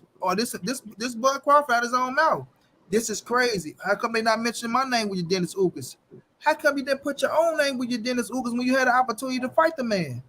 You wanted to front of him, right? This is the problem. That's because Bob Arum No, was bro. if Bob Arum let it be known he's not willing to put the money up, no Bro, money up with him, not even with this Shy my Porter. this my And, thing, bro. and Keith Thurman came along, Jeffrey, right? Remember? Jeffrey, And he that's only not offered the him thing. what? He lowballed the shot of Keith Thurman. Keith Fact, Thurman said, "Hell no, I'm not fact. taking that." Low And ball didn't Bob go Arum was to it. his hold up, his No, blocker. listen to me, Jeffrey. That's not the point here, bro. If you can start saying your Dennis Uga's name when they mentioned his name with Earl Spence, you could have said your Dennis Uga's name when he was free and able to Mhm. fight you, bro. So we're not saying we can't keep saying Bob Arum, Bob Arum. Listen, he has to come out and open his mouth as well. When Keith Thurman sat up there and said, "Oh, I didn't ask for no 10 million. You don't have to give me 10 million, but you're not just gonna fuck me over neither." He didn't come out and campaign and say, "Oh man, well, we'll do this or we'll do that," right? Even with the Danny Garcia fight before the American shit, they didn't come out and say this and say that. You feel me? Now you want to come out and mention the name of your Dennis Ugas when they mention it with Earl Spence because Ugas just be Pacquiao. And now are they trying to keep you away? Or they doing me wrong? Or this is crazy? How come they not saying my name? You But didn't even put your name in the hat with the man, bro. money. But even when they mentioned the brother name, you feel me? Go back and listen. What did they say? Yeah, Ugas, he beat us. He beat Bud in the amateurs and shit. He beat him, but and he a hell of a fighter. Going according to Bomac, you know what I'm saying? He was Ugas was gonna beat EJ. You know what I'm saying Ugas was gonna beat according to Bomac. Once EJ won that fight, what did they say? What did they say? Oh well, Ugas, he really ain't that good of a fighter. You know what I'm saying? He ain't top level. Let me tell you Man, this right stop it out, now. bro, man. This is not At the end of the day, bro, this is what it's really looking like right now. Regardless of what we want to believe, this is what it looks like. You want to tell us that Ugas is a great fighter until he get his ass whooped. When he get his ass whooped, all of a sudden he ain't no great fighter no more. My brother Real Rap in the building. Real Rap, I see you, Big Bird. I gotta disagree, money, with the title. What? Go ahead, make your point. Make your point. You can't say you just disagree. I don't know what point you're making, but my thing is this. This Rob, you might be talking to Tony Rome, and I ain't never said because he said how he ducked Ugas when he was already signed to fight Porter. What the F are y'all talking about? This is Rob. That's negative. Stop it. You're making yourself look bad. I never said he ducked Ugas. Nobody on this panel never said he ducked Ugas, right? I see Tony Rome say he ducked Ugas. I'm not going to agree with that he ducked Ugas, but all I'm saying is he had an opportunity to fight your Dennis Ugas and snatch that second scrap up when Earl was scheduled to fight Pacquiao, when Ugas was elevated to the Super WBA champion, right? He was as the champion for a minute. Bud Crawford never mentioned his name. I feed this is Rob, but I'm going to answer your question for you, and I'm going to add that on with Tony Rome and let him know that he didn't duck Ugas, but he had an opportunity to fight the man, right? And he never took that opportunity. Your Dennis Ugas said he wanted Earl Spence or Terence Bud Crawford. He wanted the big fights. He wanted the big fights. Bud never mentioned his name. But when they started putting his name with Earl Spence, then Terence Bud Crawford mentioned his name. You see what I'm saying? That's a little fishy, bro. You had an opportunity to mention that man's name when he said your name, but you never said shit about it. But now Why they can't about to fight Earl. Now it's a problem, and they trying to let keep me him ask out of you shit. this question: Was he with Top Rank at that time? Bro, yes, he was with Top Rank. You can't keep Huh? saying, hold on, wait a minute. Hold on, right side. 1 second, right side. 1 second, right side. You can't keep saying, was he with Top Rank? Was Yes, he with I Top can. Rank, bro? If I got a promoter, Hold on, if I Jeffrey. got a promoter No, that's hold on, not Jeffrey. Hold promoting on, me, Jeffrey. Hold on, Jeffrey. No, we're not saying that because Bud wasn't speaking like that at that time. So we can come out here and keep trying to blame Bob Earn all we want to when Bob Earn told us out his own mouth, this mhm, man don't want to go out there and do no interviews. This man don't want to help promote himself. He don't want to do this. He don't want to do that. My thing is this. You never seen him call out your Dennis Ugas when he had an opportunity to fight him, right? Never the offer that he made Thurman, the offer that he made fucking Danny Garcia, you never made Ugas an offer. Not once that you go out there and made that man an offer, bro. So my thing is, You can't sit up here and get pissed off because he was pissed off when they came and made Earl Spence and your Dennis Ugas when Ugas beat when Ugas beat Manny Pacquiao, they started talking about, well, you know what? Ugas and Earl Spence is gonna be a hell of a fight. Then they start saying, you see Bud Crawford make the tweet. Oh, why they want to leave my name out? Why they not mentioning me with Ugas? You never mention your goddamn name with Ugas, bro. I mean, no, I agree with you. He can't promote. Far as promote, when it comes to promoting, he can't do that. But you got to also look at it. Bob Arum is his promoter, so he has some responsibility in promoting him himself, which he never did. You know what I'm saying? That's my whole thing with that.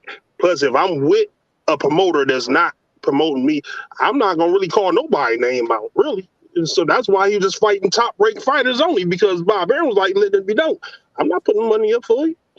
You want to fight who? Keith Thurman? $1 million. You know me, and Bob Arum knew Keith Thurman was going to take off running after that. You know what I'm saying? So, which is Terence Crawford's fault, because you signed with him. You know what I'm saying? That's your fault, Crawford. You had the option to get the hell on at the time, and you didn't. You chose to re-sign with him. But see, that's my thing. You go offer Ugas that $2 million.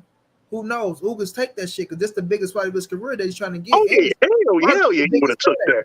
So go offer to Ugas and see what he do when he got my brother More Real Rap say Earl is the only person I've been hearing saying the fight may or may not happen. That's negative, bro. But it's not my fault if it don't.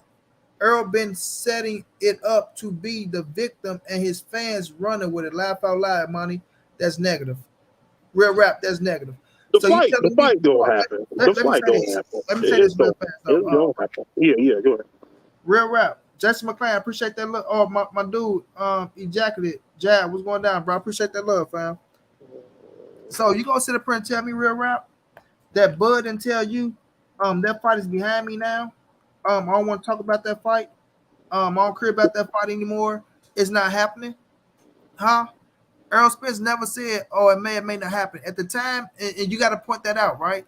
Where was we at? Right? But when we sit up here and you say Earl said it may or may not happen, what did Earl Spence just come out and tell you, fam?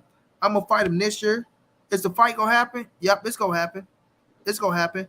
When? This year. This year. But if it don't happen, don't blame me.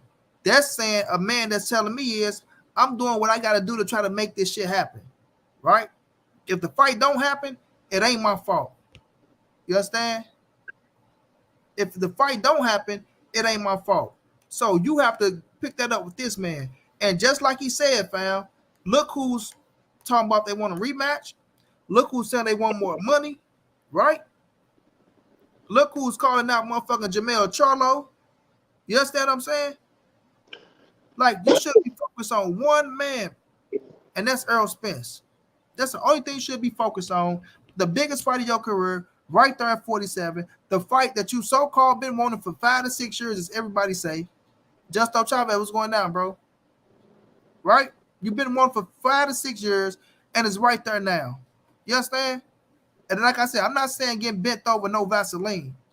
I'm not saying, we saying Devin Haney do everything you got to do to put his name out there. But you're going to have to bend, bro. You can't ask Earl Spence to bend, but you don't want to bend. You feel me? Oh no, I want this, I want this, I want that. And you know what? To touch up on what you were talking about. To be honest with you, this fight would not happen. This fight wouldn't be happening if Earl Spence wouldn't have said, "I want the fight." Really, because if Bud said, "I want the fight," I don't think Al Heyman is really willing to work with Bud. You know what I'm saying? Jeffrey, how long Bud been saying he wanted to fight? He changed up. He changed up, like you said. That's what I'm saying. Just saying. How long have you been hearing Bud saying he want to fight? He said it for a while back, years ago. He said he wanted to fight. And then it was some difficulties in May. He seen the complication was to making a fight. Then he kind of changed his tone, like, you know what, man, this fight behind me. This fight behind me. If I get it, I get it. If I don't, I don't. Yeah. You know what I'm saying? So then Spence. I'm saying to your point though, like Earl Spence said, Terence Crawford, I'm coming to get that motherfucking scrap one time, right? And look That's what why happened. that's why we here today. You know what I'm saying? That's why the fight's getting made, about to get made today, because of what Spence said he wanted. You know what I'm Facts. saying? And Al Heyman is going to acknowledge that. Okay, this is what you want. Yes, this is why I want. It's not because Bud's saying I want it. You Facts. know what I'm saying? If Spence say I don't want to fight, and Bud say I want to fight, then the fight ain't gonna get. And You Jeff, know, Al Heyman gonna say cool. You know what I'm saying? Spence made it the biggest fight in boxing. He made it Yeah, yeah, in yeah, yeah. 2022. In 2022. I'm not gonna lie. It's happening off of his word, off of Spence' word. You know what I'm But saying? not just that. Not just that. Earl Spence went out there and snatched the other 2 titles, right? Yeah, he snatched the other 2. Been doing numbers on pay-per-view, so he had to go out there and perform, right? Yeah. So now he made the fight the biggest fight in boxing in 2022. It's for undisputed, fam, right? If Earl would fought, and I'm not saying if the fight would happen back then, it wouldn't have been a hell of a fight. But I'm just saying, look at the fight right now and look at the fight back then when people so-called saying Earl Spence was ducking Bud and all this shit. But look at the fight happening now for undisputed at 147. It's the biggest fight in boxing in 2022 right now. That's hands down like 630, right?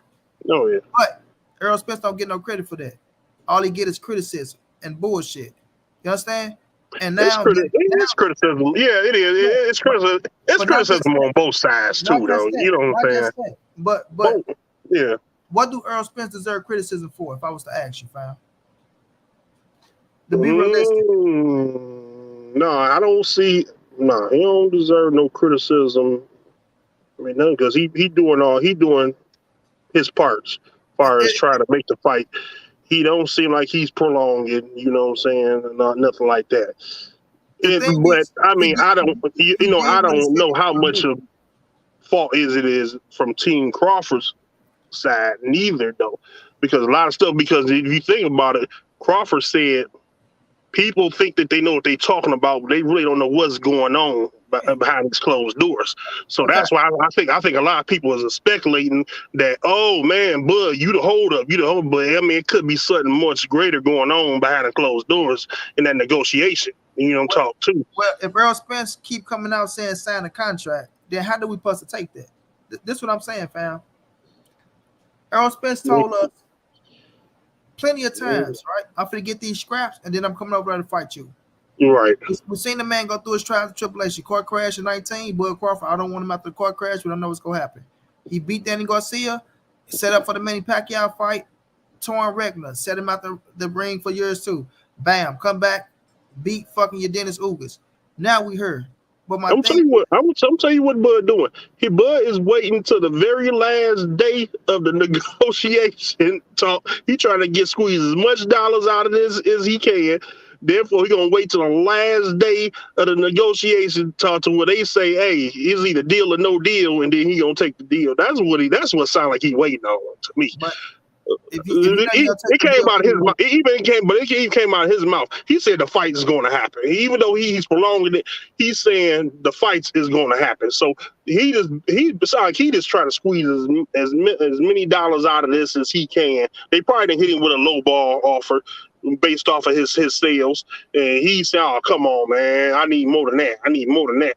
You know, so he trying to. I don't know if he playing it smart or whatever, but he trying to squeeze as much. He know the fight is already made. He know the fight's made. I doubt they have a low ball offer because Earl Spence said I've been right. So that means he said he will. He will say he will. I'm gonna give you not what you want, but I'm gonna give you some of it, right? Right. So that means already, if the offer was 60-40, that means he came off an extra dollar for you. So that damn sure ain't a low ball. We know. Right. Well, Bud just how much did Bud ask for? He asked for what, $20 million at one time, didn't he? Well, yeah, he asked for 50-50 and this and that. Like he all over the goddamn place, right? He all over the place. We don't even know both. I don't know if Spence gonna get $20 million. You know what I'm saying?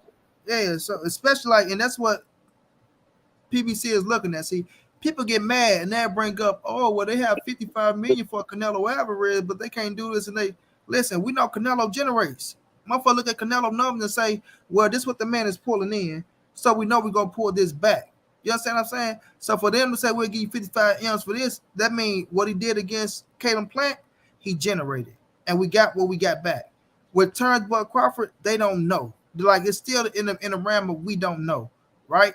People think it's gonna sell this many. Like to me, I see a high 600,000 pay-per-view buys, right? Bless you. I see a high 600,000 pay-per-view buys. You understand what I'm saying? And that's still good for them because I don't see over 1 million buys. I don't. Not in this era where motherfuckers stealing fights and you got motherfucking fire sticks all over the place and things of that nature, right? Okay, let me ask you this, because other than Spence and other than Canelo, what other fighters out there doing some hell of a numbers, really? And that's my thing. That's my thing. Let's look at it. Like Sean Porter, Danny, everybody who Spence fought don't sell neither. Sean Porter, Danny Garcia, did 300 plus. That's the thing. Earl did 300 plus in every fight, right? He did 300 plus in every fight. The safety blanket is 200. That's the safety blanket. 200,000 pay-per-view buys is safety blanket. Bud haven't even eclipsed 200,000 buys, and neither one of his pay-per-views he did 3. Earl did 4, he did 3. He ain't even touched 200,000 in not one of his fucking pay-per-view buys. So people look at that and get pissed off. You know what I'm saying? So what I'm saying is, when we're looking at the situation and we see Earl Spencer generate more, 60-40 was a legitimate fucking offer. It was legitimate. You know what I'm saying? So he didn't go out there and just make up some shit. These are numbers that we looking at, that we see. These are facts. You know what I'm saying? So when we're looking at the situation, fam, it's going to come down to, which Earl Spencer already been in a little bit, so I'm going to give him this, right? It's going to come down to Terence Crawford just being fucking realistic, which I think he will wake up, like you said. I ain't gonna let you, because this is the biggest fight of your career. It's the biggest payday of your career, bro. Right? Why the fuck would you sit up here and play around with it? And why would you play around with it? Ain't got all them motherfucking kids. Right. You know what I'm saying? Here's what I think. I think that 55-45 deal is still on the table, and he just trying to weigh his options on getting more. He try to get it probably 50-50. You know, he probably said, how the hell can I get to 50-50? They giving me 55.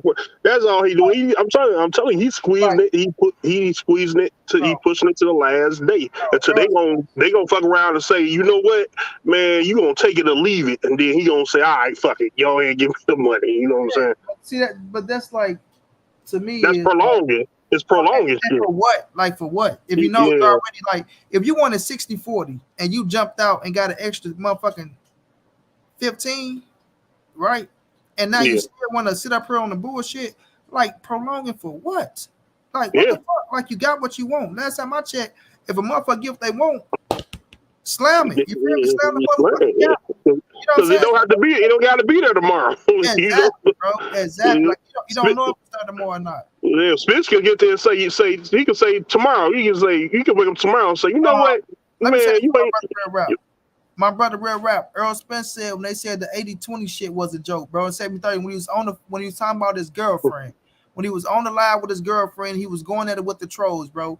He said that was a joke, right? And if you a stable-minded ass motherfucker and you realistic and you go look at that live stream, bro, right? I don't even think I got it in my phone no more, but I had that shit. If you a realistic motherfucker and you real with yourself, when you look at that live stream, you know it was a joke. I made a video saying that was a joke. But what did the Bud Fanatics and the Bud Fagonites do? They ran with that shit. Oh, Earl Spence said he offered Terence Crawford 80-20. Who the fuck do we think he is? Oh my God, this dude, bro. Earl Spence on there. What? Okay. I might say me 30 million, nigga. Okay. Oh, now y'all playing? Oh no, now for the 80-20 million, nigga. Like, bro, everybody and they mama know that shit was a joke. But if you gonna sit up there and tell me if a man did 1 million plus pay-per-view buys to a man that did 300,000 pay-per-view buys, and you telling me 60-40 ain't a fucking legitimate fucking offer, then bro, you just been biased for Terence Crawford, and you just an Earl Spence hater, bro. These are the facts of the matter.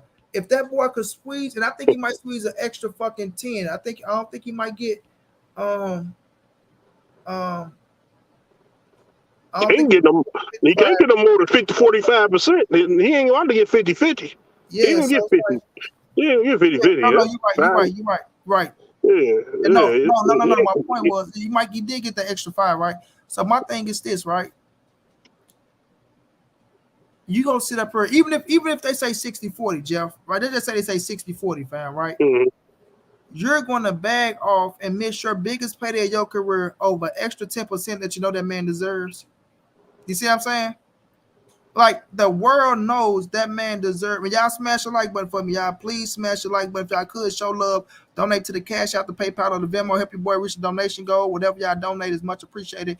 If you can't, please just smash the like button. I appreciate y'all rocking out with your boy. So, if you're gonna let the biggest payday of your career pass you by, Jeff, for an extra 10%, when you was willing to take $10 million flat fee for Manny Pacquiao, he was going to take a $10 million flat fee for Manny Pacquiao. Now you about to make more than $10 million fighting Errol Spence. I ain't understand that one either. I can honestly say I ain't get that one. I didn't get that one for nothing. That's public records, Jeff. That ain't me just He was gonna let Manny walk off with some hell of a man. That would have been worth getting it. That would have been worth getting his ass whipped for. There's no Vaseline, right? There's no Vaseline, bro. Man, there's no Vaseline like a motherfucker, bro. He was gonna walk off in the retirement saying fuck everybody. Skip to the loo on his ass, you feel me? Skip to the loo and go run for president, you feel me? And then go run for president. Yeah, so my thing is, you finna go make, man, Russell Cole, you up there running your mouth. The link is right there, fam. You talking about this podcast is heavily Errol Spence biased. The link is right there. Y'all want to do all that typing with your finger. We can jump over. Because I'm actually Bud Crawford. But exactly. Like I say, I'm rational with it though. You know, I'm thinking rational. Yeah. Show me a video that Montray-Brown made where I didn't say it's a 50-50 fight inside that square circle, bro. Oh yeah. You see what I'm saying? So if you know why it's 50, and you know why it's 50-50? I'm gonna tell you why it's gonna be 50-50. It's a 50-50 fight because both fighters are. Let me say this, Jeff. Let me say this, so you can finish. All I'm saying, Jeff, if I'm just a Errol Spence dick rider and it's heavily Errol Spence bias, then I'd be on this motherfucker. Errol Spence gonna put his dick in the dirt. Errol Spence knocking his ass out. Errol Spence gonna do this and go do that. Why the fuck I got it? Because I got Errol Spence winning the fight. But I see it as a 50-50 fight inside the ring. But outside the ring, on the business side, to me, it's a 60-40 split. And I stand on that. If the man get him an extra 5%, I salute him. I'm not mad at him for getting it. All I'm saying is, this the reason for holding up the fight, right? And if we looking at the numbers, right? Let's just say this, Jeff. If we trying to get the fight with Errol Spence turns Bud Crawford, and we don't get the fight because of that 10%, Bud Crawford, I'm not budged. I want 50-50. And we can't get the fight for that 10%. And now us, the fans who want the fight, have to come back to the fucking table. We have to be realistic, right? Who's in the right? You know what I'm saying? Who's in the right? Well, we say, well, you know what? Errol Spence in the right for one is 10%. And Bud Crawford, you in the wrong, bro. You getting 60-40. Your numbers really project you getting 70-30, but you're getting 60-40, bro. That's fucking far as it comes. Yeah.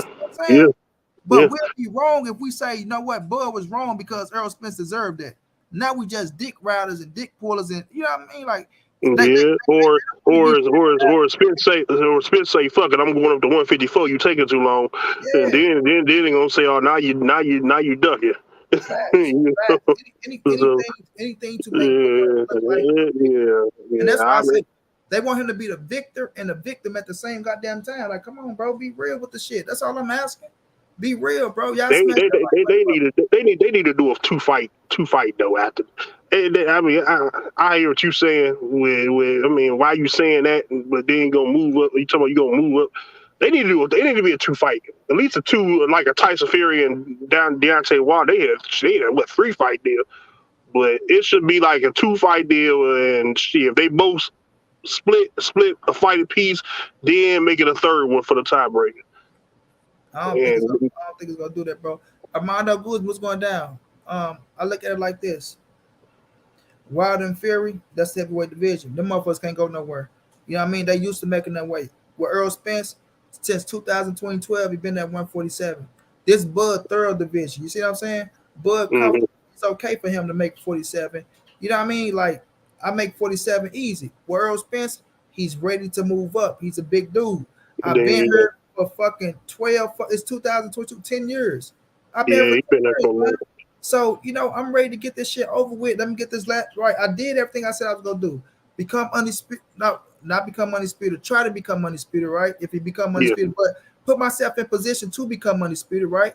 I got the 3 yeah. scraps. If you go listen to Earl Spence, he said it, Jeff, everything he was gonna do. I'm gonna go out here, I'm gonna grab these 3 titles, and then I'm coming for Terence Crawford. He got the 3 titles. I'm sitting there live at the motherfucking fight in Dallas. I knew it. Where my little brother at home? I say, Raj, he finna beat this boy ass. He finna call out, ask Akeem to leave, fam, the cornerback. And I know y'all, I say ask him like y'all can just call his ass up and ask him. I'm talking to Akeem to leave. You feel me? I say to leave. He gonna call out Terence Crawford after he whooped his ass, fam. And I told him, I say the way I was looking at Earl just outside the ring, I say leave. He got to be a little bit more sharper to be Bud, fam.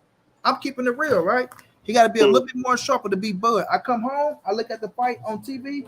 I say my dude looking good. Somebody at the door, go see. You know what I'm saying? I come home, I'm looking at the fight on TV, and Earl looked way sharper than what I've seen in person. You feel me? He looked way sharper than what I've seen in person. I'm gonna show y'all so y'all don't think I'm bullshit. I ain't just talking, bro. I'm not just talking like people like to just make it like you just be running your mouth, bro. Like I'm not just running my mouth to be just talking, bro. I've never been a motherfucking capper, bro. Like I'm telling the truth. So it just come down to like I know what Terence Crawford can do to win that fight. I know what Bud Crawford can. I mean, I know what Earl Spence can do to win that fight, fam. You feel me? I He feel looking, like yeah, he looking the best. He looking the best that I've pretty much ever seen him at. But it's you been know a what I'm couple saying. times. It's been a couple times he got hurt in that fight too. A couple times. You I know what asked I'm that man, saying? Jeff. If anybody ever see this man, ask him what the cripple nigga in the wheelchair told him about Earl Spence and Terence Crawford. You feel me? So yeah, So man, nigga just don't be talking, bro, just to be talking. Like nah, bro. The facts are the facts, man. Like, he gonna have to be more sharper in that fight to be Bud. Bud is the bad yeah, motherfucker. yeah, yeah, Yeah, so yeah. I'm just And to be honest with you, I'm gonna tell you right now, whoever the winner is gonna be, whoever can dictate that fight, because they both are undefeated because why they both know how to dictate the fight and fight it towards they put it fight it on their level type of level that they want to fight it on. You know what I'm saying? Earl he like them body shots. He like that fight on that inside. Bud is like a more of a mid-range fight. You know what I'm saying? He like to play that chess game with you type you fight. see, So it's like whoever can dictate that fight see, to their advantage, that's gonna be the winner right there. but yeah, but see, that's the perception that people put out there because of the way Earl Spence fight, right? That's the perception, bro. Ain't nothing Earl, wrong with how he fighting either. yeah, Yeah, but that's my thing. Like because of how EJ fight, people look at that and they just look like, oh, he just want to brawl, he just want to bang, right? Which is not true. Earl Spence that motherfucking box, bro. oh yeah, That motherfucking box, oh, bro. Like, but yeah. that's what people they forget that.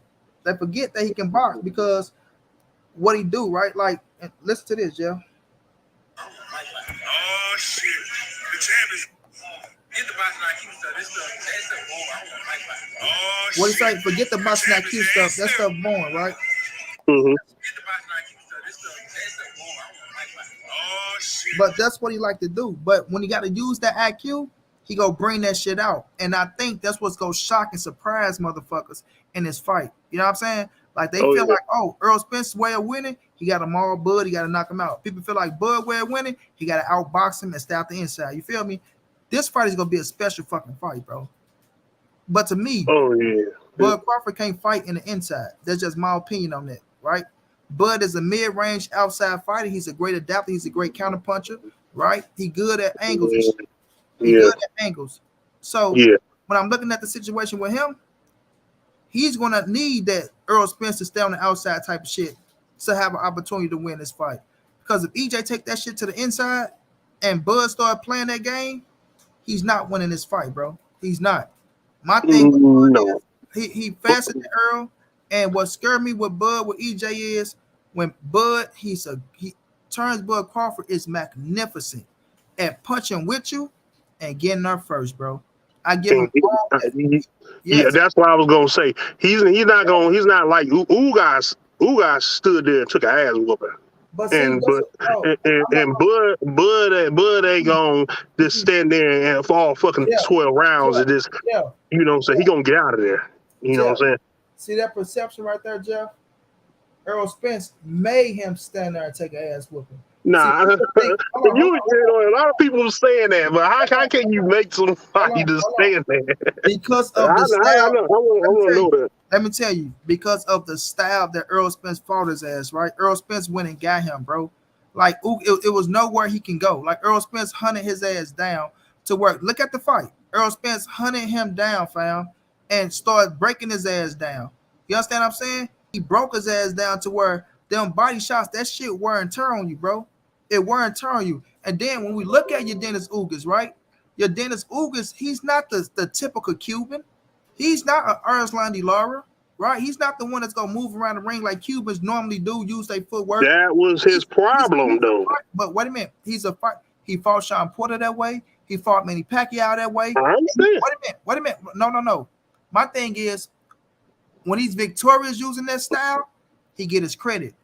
But when you fight Earl Spence, we just can't say, "Oh, he sat there and take an ass whooping." You know, you're gonna need to be mobile. You're gonna need to be mobile with Earl Spence. You cannot just stand there like you've been doing your other fights with Earl, man. He gonna chop you down. He gonna dog walk you down. People think Bud Crawford is gonna be able to just be mobile. He's gonna go left to right, right to left. He's gonna use angles. He gonna use angles like he's been doing. But you know, he's more dangerous when he's a southpaw, right? Listen to me well, fam. When you switch southpaw, a southpaw versus southpaw, you don't have angles. You don't. The angle shit don't work. A southpaw versus orthodox, you can use your angles and you can work them. That's why sometimes that shit play on orthodox fighters' mind, because the southpaw, if you are elite southpaw, you have the edge. You see what I'm saying? But when you use a southpaw versus southpaw, you don't have the angles that you think you got in the ring. So therefore, it kind of forces you to fight. You know what I'm saying? Or the angles that you think you got, they can see that shit coming. You don't got them same angles. Now, I'm not saying Bud can't fight orthodox and be successful, but we know when Terence Bud Crawford switch southpaw, that's when he's more dangerous. Terence Crawford to me is really a southpaw fighter, and he's good at being orthodox. Because every time he turns southpaw, he turn a motherfucking ass up. Right. You're not going to out southpaw a southpaw in Earl Spence, who's the more dominant southpaw. You feel me?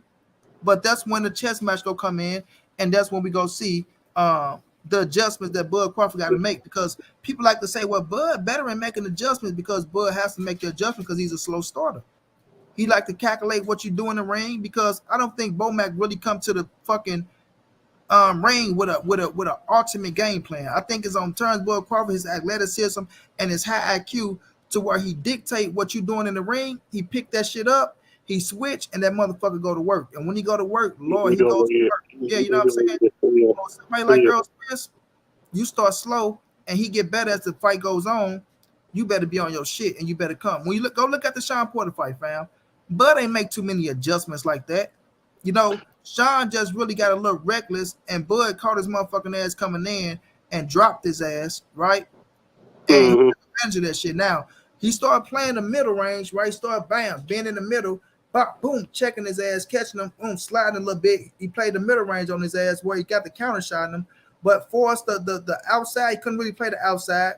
And Sean Porter was on his ass in the inside. You know what I mean? With Earl Spence, I don't think you're going to have the same leverage like you did with Sean Porter. But, well, if you look at it, Porter and Spence, they with the inside, they're a little similar with that. The only difference between that is Sean Porter throw them haymakers, and they not as accurate as Spence is. Spence is he gonna hit you right on the money with his jabs.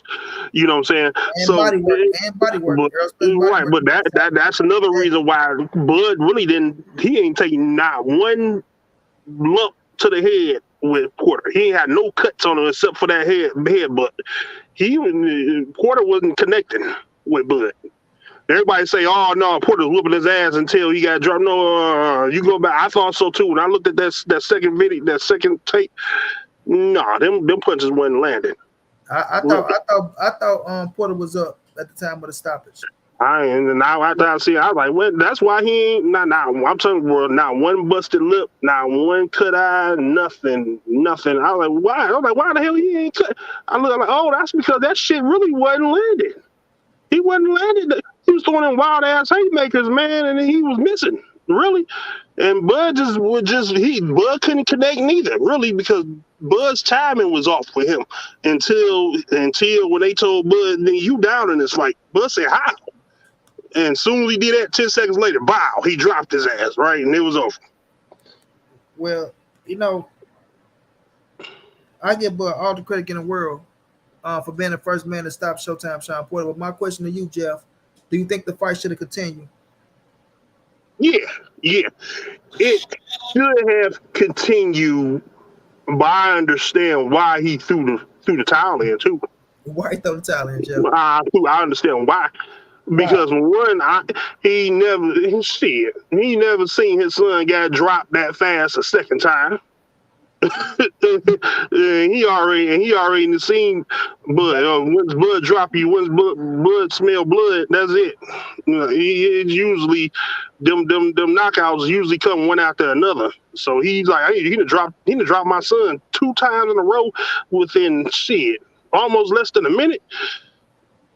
Ain't no sense. He not about to come back in 2 rounds and beat Bud after you got dropped twice. Yeah, he threw I understand. Well, he threw the towel in. Fuck it. And then he said your workouts wasn't about shit. You coming to practice and workouts and you act like you ain't motivated. So yeah, throw the damn towel in. Matter of fact, go retire. Sit down somewhere. Well, he retired because he was tired of his damn daddy, right? So the situation was this, bro. That's a fact. What you just said, all that is fact because Sean Porter didn't put in, like, I'm not gonna say he didn't work out and then, you know what I mean? But it is not what he did for Earl Spence. You feel me? Like, I feel like the Sean Porter that fought Earl Spence, that's my opinion, right? Still can be wrong, But I still feel like that Sean Porter would have beat Terence Crawford that night. You know what I mean?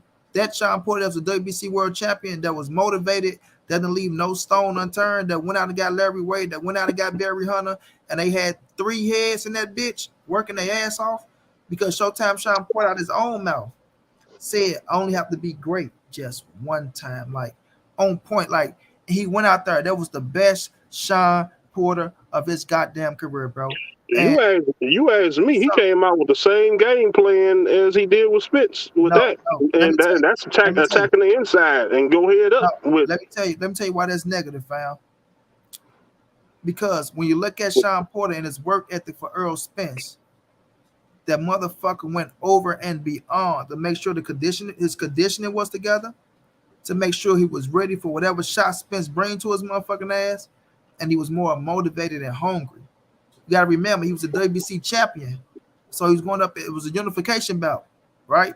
And he just like Earl Spence he wanted to beat Earl Spence because he felt like his daddy showed Spence so much more favoritism, right?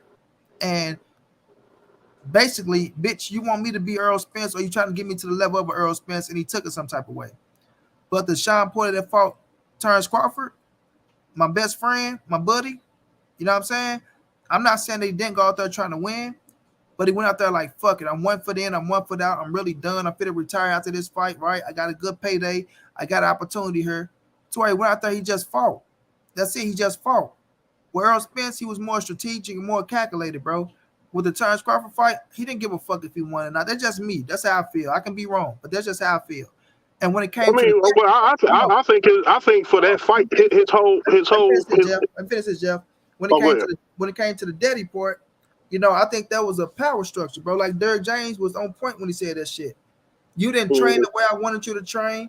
Like you said, I will agree with you on that one.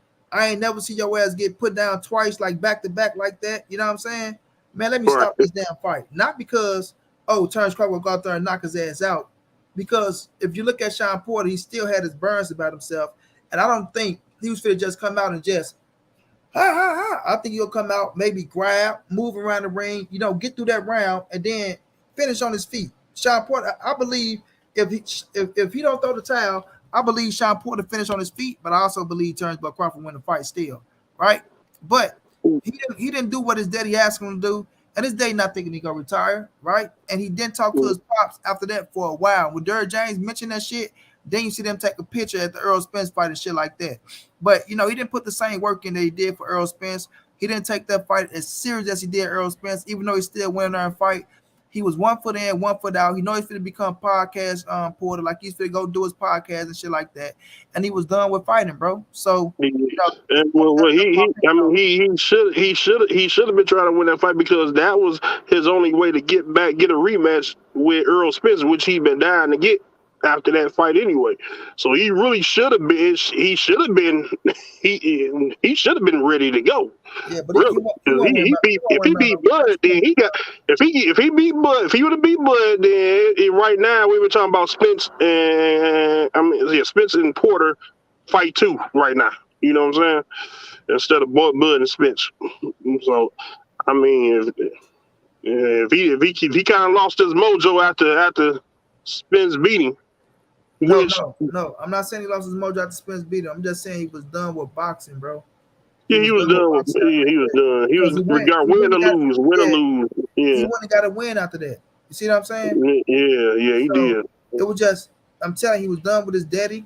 Like all that shit. He went and got married. His daddy didn't even approve of that for real. You know what I'm saying? So it's him, Kenny Porter was just a power structure man. And Sean Porter, somebody that was afraid of his daddy his entire life. We can tell. Yeah. He need to. He let his father dictate and rule over too much. I mean, I understand you using your father as your trainer and all that, but it's like you still treat him as like he a kid. Like I used to watch the workouts. And I mean, I guess he's supposed to get in his ass when he bullshitting, but it's just certain things. It's like his father want him to fight his fight. Porter has to hit the fight that he want to fight. You know what I'm saying? Because he's the one in the ring doing the fight. So you can't tell me to fight orthodox. And I'm used to fighting. I'm just using for example. I'm used to fighting southpaw. Paul, you want me to fight orthodox? I mean, come on. You want me to train to fight this way? But no, that's not the nature of my of how I fight. You know what I'm saying? That was probably another issue. You know what I'm saying? That was the same thing with Spence. I was watching Sean Porter workouts, and his father said, "Man, do what I tell you to do. You can't." Only thing you can tell that boy to do is go work hard, practice hard, make sure he got the endurance and everything, and he got to go out there and fight his own style of fighting. You know what I'm saying? So I think that was the problem right there, man. His father was in there dictating too much, and he should have. His daddy always dictated what he did. Yeah. Bro. So you don't see Bruce Ennis. You don't see Bruce Ennis. You don't see him training doing that shit. You know what I'm saying? Yeah. So when I look at the situation, fam, yeah, he was done with boxing. He ain't take Bud as serious as he took Earl Spence. You feel me? So no. That situation, that's what happened, man. But we gonna see, fam. We gonna see. But plus he was losing too many. He was losing too many big fights. He'll win the fights he's supposed to win, but he getting them big fights. Well, lost to Keith. You know what I'm saying? You let Keith beat you. Earl, Bud, Kell Brook. Some people feel like he lost to Ugas. Yeah. He beat Ugas, so he lost to Keith, Earl, Brook. You know what I'm saying? Just lost to Bud. Yeah, but, so you losing all your big moments. So yeah, he went out there. He beat Danny. He beat Bronner. He beat Devin Alexander. But one thing you gotta get credit for he fought everybody. He fought all them motherfuckers. Oh yeah. His resume is impeccable. His resume is impeccable. Let me say this. Russell Cole, man. You out here, you talking about you want to get blocked tonight. See, that's what I hate. Like y'all come to try to be so negative to the point to where y'all try to get blocked. Like y'all come over here trying to get blocked instead of just talking fucking boxing, bro. The fucking link was dropped. You could have got up here major points, whether you was for Earl Spence, whether you was for Terence Crawford or not, fam. We ain't no fucking look crybaby bitches over here, fam. Your pen is your pen if you stand on it like a man. But instead, you want to be over there in the chat crying like a little girl to I'm gonna get blocked tonight. Like that's something females say. I'm gonna get on this phone, I'm gonna blow his ass up so much, and I'm gonna make his ass block me tonight. Like that sound like a bitch, bro. Like God damn, he ready to clout. He ready. You He see, ready to get his clout on. Jeff let you know I'm riding for Terence Bud Crawford. He putting his shit out there, but he being logical at the same time. But if the man think of something, he think of something. Like, bro, y'all gotta stop it with this girly shit, fam. God damn, bro. Like, they be the shit. They be like, y'all niggas be out here really acting like females, bro. Really acting like females. Man, they just want attention pretty much. Hey, they ain't even did shit to get blocked. They ain't said nothing out the way to get blocked. So why would you go get blocked? You ain't said nothing out the way.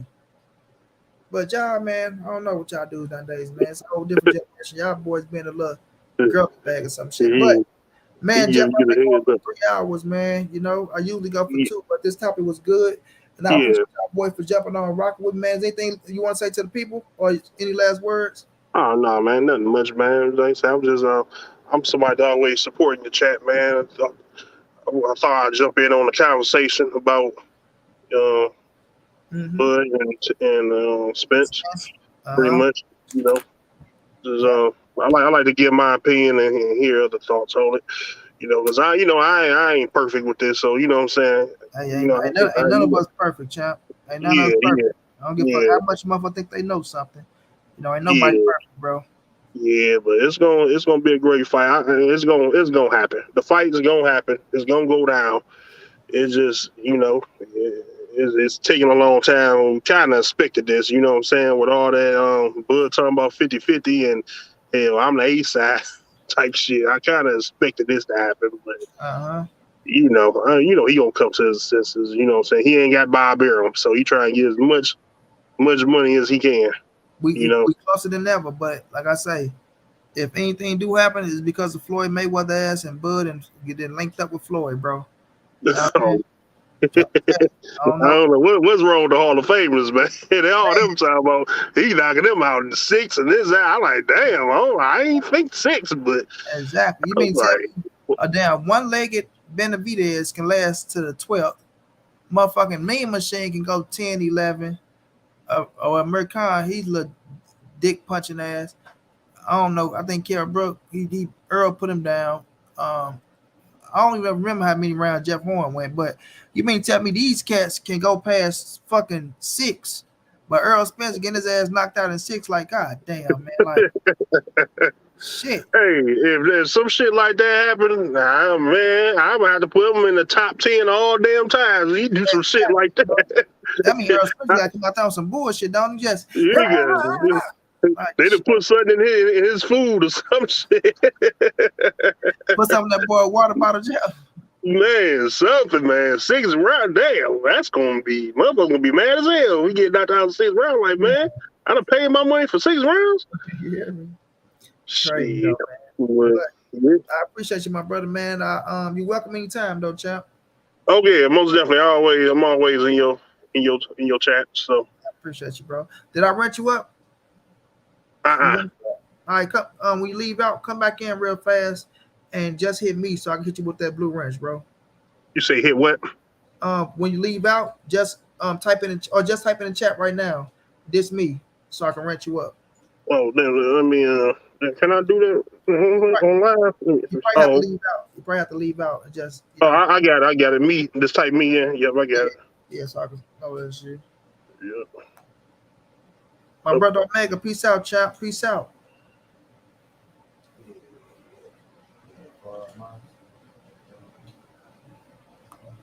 Yeah, I agree, Slim. Who's saying I agree? Okay, I got you, Jeff. You up there, I'm in a drop top Chevy with the roof wide open. Take 5.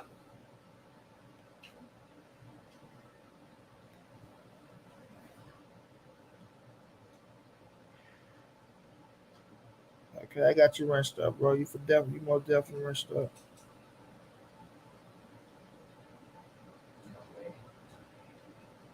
But I appreciate you, my brother, man. It's all love, Jeff. It's all love, champ.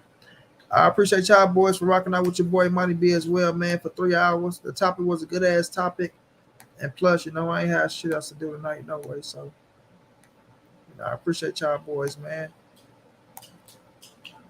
But all I say is be fair. When it's time to criticize Bud for the things he's doing, criticize him. You know what I mean? You ain't even got to criticize, but just be fair and tell him he need to do what he got to do to get the fight. You know what I mean? I'm sitting up and I'm listening to these cats on their channels and shit. All I see is they want Bud to be the victim of every goddamn thing. Oh, they do Bud this way, and they do Bud this way, and no doubt, Jeff. No doubt, man. Y'all smash that like button on the way out, man. If y'all could show love, donate to the channel, to the Cash App, the PayPal, or the Venmo. Everything is appreciated, y'all. Much love, much appreciated. Help your boy reach the donation goal if you can. If not, I still love y'all, man. I still appreciate y'all for rocking out with your boy, fam.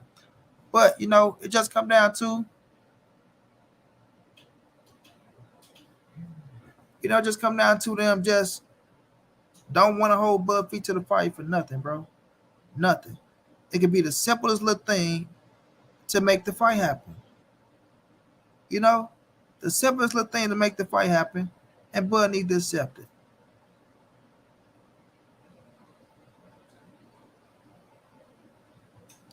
You feel me? Bud need to accept it, fam. So we'll see. I do believe this fight is going to take place this year, though. I always had that faith that the fight gonna happen at the end of this year. You understand? And I got EJ winning. But Bud is most definitely in this fight. He's most definitely a hell of a fighter. And they need to do what they got to do to make this shit happen. Period. You know what I mean? Do what you got to do to make this shit happen. My brother Tony Rome said, I got my money on EJ. You know what I'm saying? I do too, Tony. I do too. But the person that's picking Bud to win, I'm not mad at y'all. Slim Hussein say 140 has nothing to do with 147. That's a fact, bro.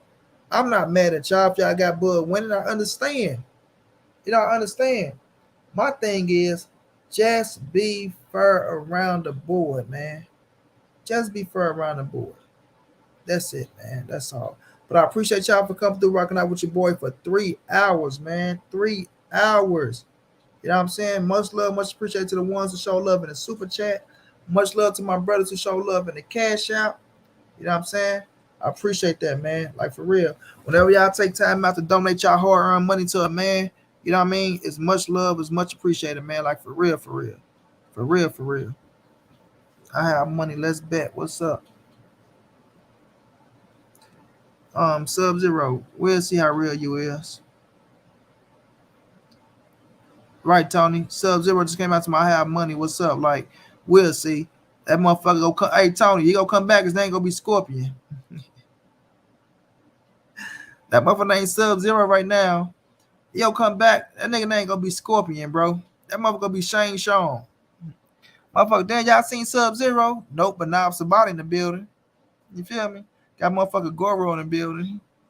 That nigga be everybody on the Mortal Kombat game. Before the nigga Armando Guzman, I appreciate that love in the Cash App, bro. Much love, much appreciated, child.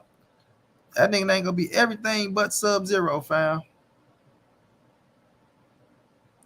Like I said, Bud gained more belts than Spence lifetime. And all them belts that he gained don't make him a more popular commodity than Earl Spence, Sub-Zero. You feel me? He gained all them belts, right? Which is what? 4, 5, 6. He got 6 titles. He had 6 belts, bro. He won one at 35, 4 at 40, won that motherfucking won that welterweight division. So he 3 belts up on Earl Spence. You understand? He 3 belts up. If Earl Spence going there and whoop his ass, he'd be 2 belts up. Then when Earl Spence go to 54, you best believe he's gonna be a world champion. You know? So all them belts he gained still to make him a more he ain't more hotter than Earl Spence, fam. He ain't more hotter than Earl Spence. And he waiting on the offer from EJ. So we'll see. But I do believe we're gonna get the fight this year. I do believe it's coming to everybody. And we gonna see how it play out. You know what I mean? We gonna see how it play out.